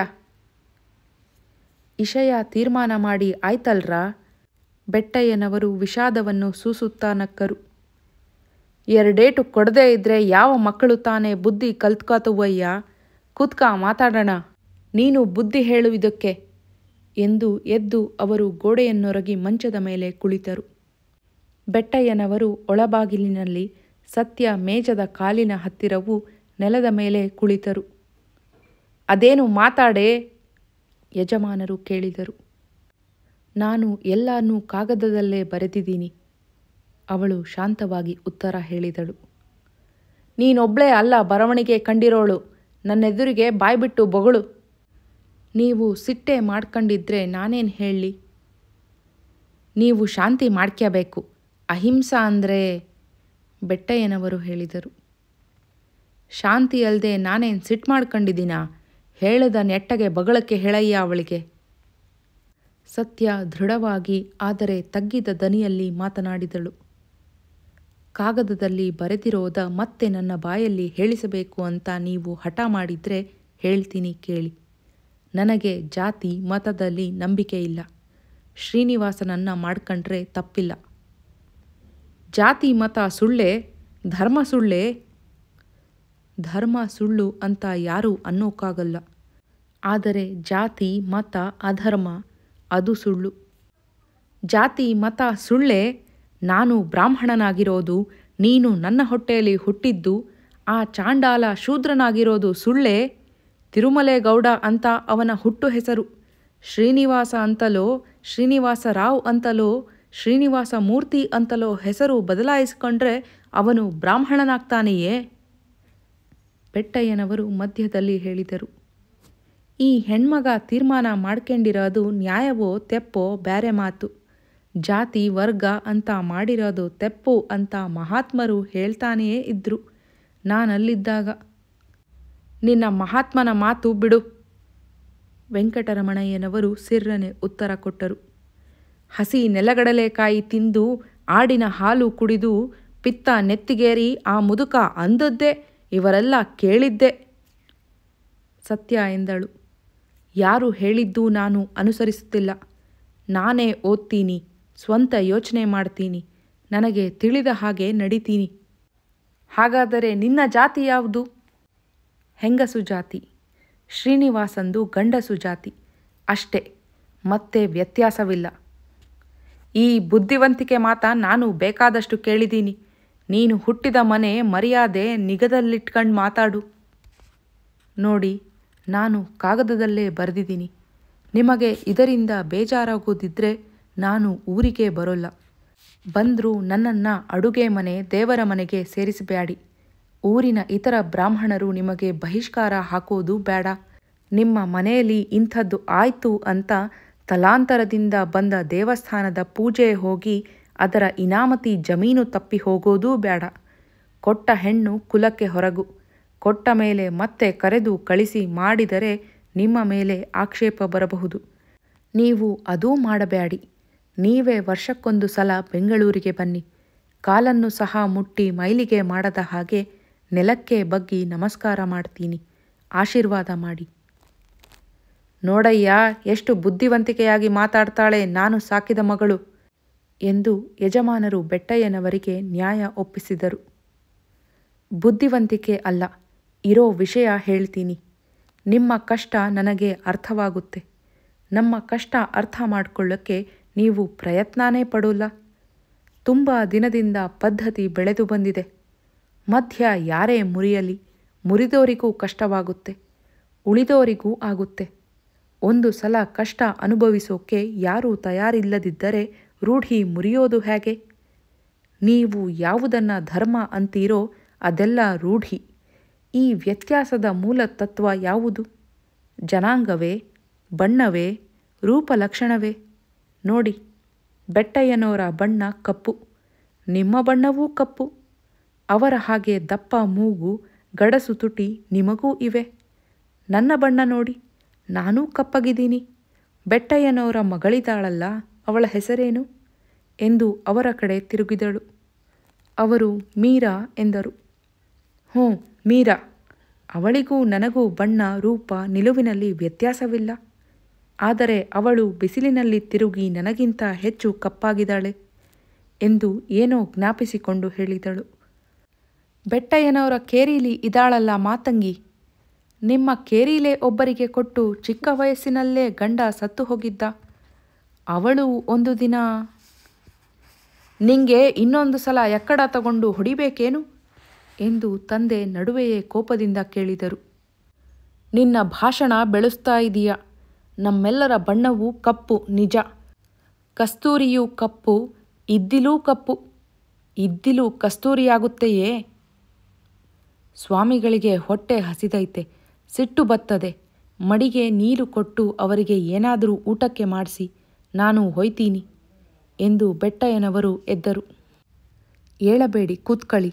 ಈ ವಿಷಯ ಎಷ್ಟು ಆಡಿದ್ರೂ ಹತ್ತೊಲ್ಲ ಹರಿಯೊಲ್ಲ. ಅವರ ಕಷ್ಟ ನನಗೆ ತಿಳಿಯುತ್ತೆ. ನನ್ನ ಕಷ್ಟ ತಿಳ್ಕೊಳ್ಳೋಕ್ಕೆ ಅವರು ಪ್ರಯತ್ನನೇ ಮಾಡೋಲ್ಲ. ನಾನು ಹೇಳ್ತಿದ್ದೇನಲ್ಲ, ನನಗೆ 8 ವರ್ಷವಾಗಿತ್ತು. ಒಂದು ದಿನ ಸಂಜೆ ತೋಟಕ್ಕೆ ಹೋಗಿದ್ದೆ ಅಪ್ಪನ್ನ ಹುಡುಕೊಂಡು. ಅಪ್ಪ ಇರಲಿಲ್ಲ. ಮಾತಂಗಿ ನಮ್ಮ ತೋಟದಲ್ಲಿ ಸೋಗೆ ಕುರುಂಬಾಳೆ ಕಟ್ಟಿಕತ್ತಿದ್ಲು. ನನ್ನ ಮಾತಾಡಿಸಿದ್ಲು. ಮಾದಿಗರು ಅಂತ ಗೊತ್ತಿದ್ರೂ ನಾನು ಹತ್ರ ಹೋದೆ. ಅವಳದ್ದು ಮೊದಲಿನಿಂದ ಕ್ಲೀನು. ಹಲ್ಲಿಗೆ ಕಪ್ಪು ಕಟ್ಟಿಸಿದ್ದೊಂದು ಬಿಟ್ಟರೆ ವ್ಯತ್ಯಾಸವೇ ತಿಳಿತಿರಲಿಲ್ಲ. ಹೌದವ್ವ, ಅವಳು ಈಗಲೂ ದಿನ ಮಡಿ ಉಟ್ಕೊಂತಾಳೆ. ನಾನು ಅವಳ ಹತ್ತಿರ ನಿಂತಿದ್ದೆ.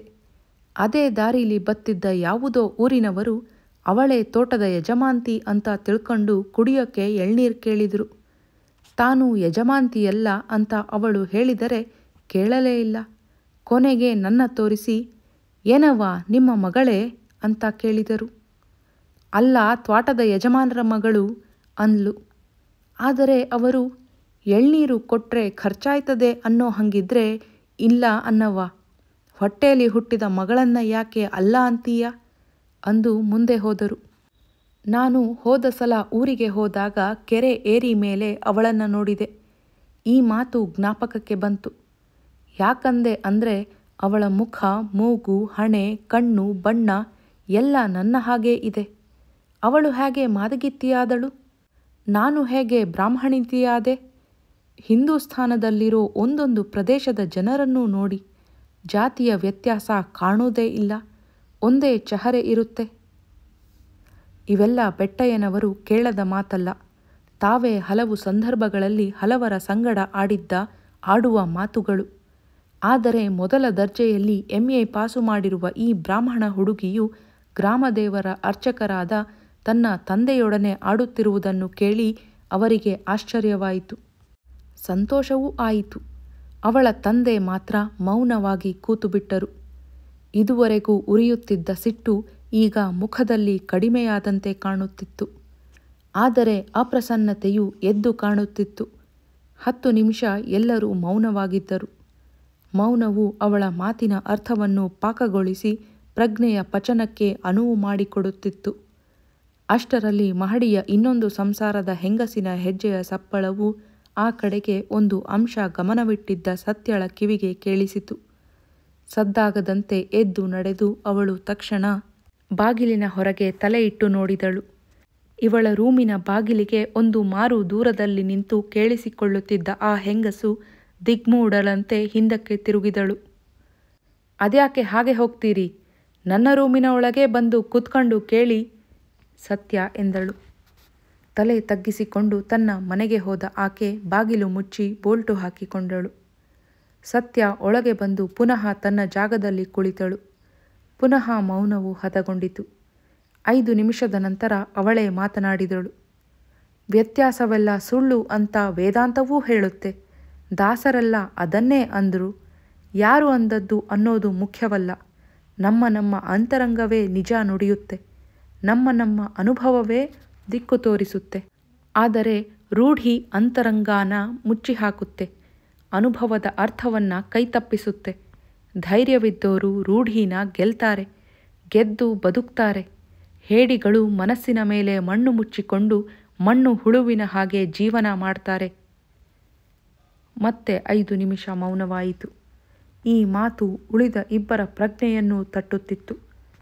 ಅವಳು ಹೇಳಿದಳು, ಅಪ್ಪ, ಇದರಿಂದ ಪೂರ್ತಿ ಸುಖವಾಗುತ್ತೆ ಅಂತ ನಾನು ಭ್ರಮೆ ಪಡೋಲ್ಲ. ಸುತ್ತ ಜನ ಸಹಕರಿಸದೇ ಇದ್ದರೆ ಯಾವ ಸಂಸಾರದಲ್ಲಿ ಸುಖವಿರುತ್ತೆ? ಆದರೆ ನನ್ನ ಅಂತರಂಗ ಹೇಳಿದ ಹಾಗೆ ಮಾಡಿ ರೂಢಿಯನ್ನು ಕೆಡವಿದ ಸಂತೋಷ ಸಿಕ್ಕಿದರೆ ಸಾಕು. ನನಗೆ ತಿಳಿದ ಹಾಗೆ ನಾನು ಮಾಡೋಳೆ. ನನ್ನ ಹೊಡೆದದ್ದಕ್ಕೆ ನೊಂದುಕೋಬೇಡ. ನನ್ನ ಹೊಡೆಯೋಕ್ಕೆ ನೀನಲ್ಲದೆ ಮತ್ತೆ ಯಾರು ಬಾಧ್ಯರು? ಕೊನೆಯ ಮಾತನ್ನು ಹೇಳುವಾಗ ಅವಳ ಕಣ್ಣು ಹನಿಗೂಡಿತು. ಅದನ್ನು ಕಟ್ಟಬೇಕೆಂದು ಎಷ್ಟು ಪ್ರಯತ್ನಪಟ್ಟರೂ ಸಾಧ್ಯವಾಗಲಿಲ್ಲ. ರಕ್ತದ ಕಲೆಗಳಿಂದ ಕೂಡಿದ ಸೀರೆಯ ಸೆರಗನ್ನು ಕಣ್ಣಿಗೆ ಕೊಟ್ಟುಕೊಂಡಳು. ಅವ್ವ, ನೀವೆದ್ದು ಆಸ್ಪತ್ರೆಗೋ ಶಾಪಿಗೋ ಹೋಗಿ ಗಾಯಕ್ಕೆ ಔಷಧ ಹಾಕಿಸ್ಕೊಳ್ಳಿ. ಗಾಯ ಕೀತ್ ಕಂಡಾತು ಬೆಟ್ಟಯ್ಯನವರೆಂದರು. ಇದು ಏಟಿನಿಂದಲೇ ಆದ ಗಾಯ ಅಂತ ನೋಡಿದ ತಕ್ಷಣ ಗೊತ್ತಾಗುತ್ತೆ. ಯಾರು ಹೊಡೆದರು ಅಂತ ಕೇಳಿದರೆ ನಮ್ಮಪ್ಪ ಅಂತ ಹೇಳಲೇ? ಇಷ್ಟು ಪ್ರೀತಿಯಾಗಿ ಸಾಕಿದ ನಮ್ಮಪ್ಪ ಇವತ್ತೊಂದು ದಿನ ಸಿಟ್ಟಿನಲ್ಲಿ ಹೊಡೆದಿದ್ದಾರೆ. ನಾನು ಯಾವ ಡಾಕ್ಟರ ಹತ್ತಿರಕ್ಕೂ ಹೋಗೋಲ್ಲ. ಅದೇ ವಾಸಿಯಾಗುತ್ತೆ ಎನ್ನುತ್ತಾ ಸೆರಗನ್ನು ಕಣ್ಣಿನಿಂದ ಕೆಳಗೆ ಇಳಿಸಿದಳು. ಮತ್ತೆ ಮೌನ ಬಿಸಿಯೇರಿತು. ಗಂಭೀರವಾಗಿ ಅಂತರ್ಮುಖಿಯಾಗಿ ಕುಳಿತಿದ್ದ ತಂದೆ ಇದ್ದಕ್ಕಿದ್ದ ಹಾಗೆಯೇ ಮೇಲೆ ಎದ್ದು, ಎಷ್ಟೊತ್ತಾಯ್ತೋ ಏನೋ, ಬೆಟ್ಟಯ್ಯ, ನನ್ನ ಮೋಟಾರ್ ಸ್ಟ್ಯಾಂಡಿಗೆ ತಲುಪಿಸಿಬಿಟ್ಟು ಹೋಗಪ್ಪ ಎಂದರು. ಸತ್ಯ ತಡೆದಳು. ಮೋಟಾರ್ ಸ್ಟ್ಯಾಂಡಿಗೆ ನಾನು ತಲುಪಿಸ್ತೀನಿ. ನನ್ನ ಕಾಗದ ನಿಮಗೆ ನಿನ್ನೆ ಮಧ್ಯಾಹ್ನ ತಲುಪಿದೆ. ಆಗಿನಿಂದ ನೀವು ಹೊಟ್ಟೆಗೆ ಏನೂ ತಿಂದಿರೋಲ್ಲ ಅಂತ ನನಗೆ ಗೊತ್ತು. ಹೇಳಿ, ಸ್ನಾನ ಮಾಡಿ. ಇಲ್ಲೊಂದು ಆಚಾರರ ಹೋಟೆಲಿದೆ. ಒಳಗೆ ಮಣೆ ಮೇಲೆ ಕೂರಿಸಿ ಬಡಿಸ್ತಾರೆ. ಊಟ ಮಾಡಿ ಬನ್ನಿ. ಹಾಗೆ ಮಾಡಿ ಬೆಟ್ಟಯ್ಯನವರು ಒತ್ತಾಯ ಮಾಡಿದರು. ನೀನು ಮಾಡಿರೋ ಕೆಲಸಕ್ಕೆ ನಾನು ಅನ್ನ ತಿಂದ ಹಾಗೇ ಆಯಿತು. ಈ ಮದುವೆ ಮಾತು ಕೈ ಬಿಡ್ತೀಯಾ? ಊಟ ಮಾಡ್ತೀನಿ.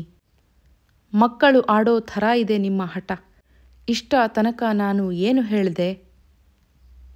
ಹಾಗಾದರೆ ನಾನು ಹೊರಟೆ. ನಿನ್ನ ಸಾಕಿದ್ದಕ್ಕೆ ನನಗೆ ಉಪವಾಸವೇ ಗತಿ ಎಂದ ಅವರು ತಮ್ಮ ಚೀಲವನ್ನು ಕೈಲಿ ಹಿಡಿದು ದಾಪುಗಾಲು ಹಾಕಿ ಹೊಸಲನ್ನು ದಾಟಿಬಿಟ್ಟರು. ತಡೀರಿ ಎಂದು ಇವಳು ಅನುಸರಿಸುವ ಮೊದಲೇ ಮೆಟ್ಟಿಲುಗಳನ್ನು ಸರಸರನೆ ಇಳಿದು ಕೆಳಗೆ ಹೋಗಿದ್ದರು. ಅವಳು ಹಿಂತಿರುಗಿ ಬಂದು ಬೆಟ್ಟಯ್ಯನವರನ್ನು ಕೇಳಿಕೊಂಡಳು. ನಾನು ಹಿಂದೆ ಹೋದರೆ ಅವರು ರಸ್ತೆಯಲ್ಲೇ ರೇಗಿಯಾರು. ನೀವು ದಯವಿಟ್ಟು ಜೊತೆಯಲ್ಲಿ ಹೋಗಿ ಬಸ್ ಸ್ಟ್ಯಾಂಡಿಗೆ ಮುಟ್ಟಿಸಿ. ಬಸ್ ಇದ್ದರೆ ಕೂರಿಸಿಬಿಟ್ಟರೂ ಸರಿ. ಉಪವಾಸ ಇದ್ದಾರೆ. ಏನಾದರೂ ಒಂದಿಷ್ಟು ಹಣ್ಣು ತೆಗೆದುಕೊಡಿ. ಆಗಲಿ ಎಂದು ಅವರು ಎದ್ದು ತಮ್ಮ ಎಕ್ಕಡ ಮೆಟ್ಟಿಕೊಂಡು ಹೊರಟರು. ಮೆಟ್ಟಿಲು ಇಳಿಯುವ ತನಕ ಅವರನ್ನು ಕಳಿಸಿ ಅವಳು ಹಿಂತಿರುಗಿ ಬಂದಾಗ ಕಾಣಿಸಿತು, ಅವಳ ತಂದೆ ತಮ್ಮ ಎಕ್ಕಡ ಮೆಟ್ಟಿಕೊಂಡು ಹೋಗುವುದನ್ನು ಮರೆತಿದ್ದಾರೆ.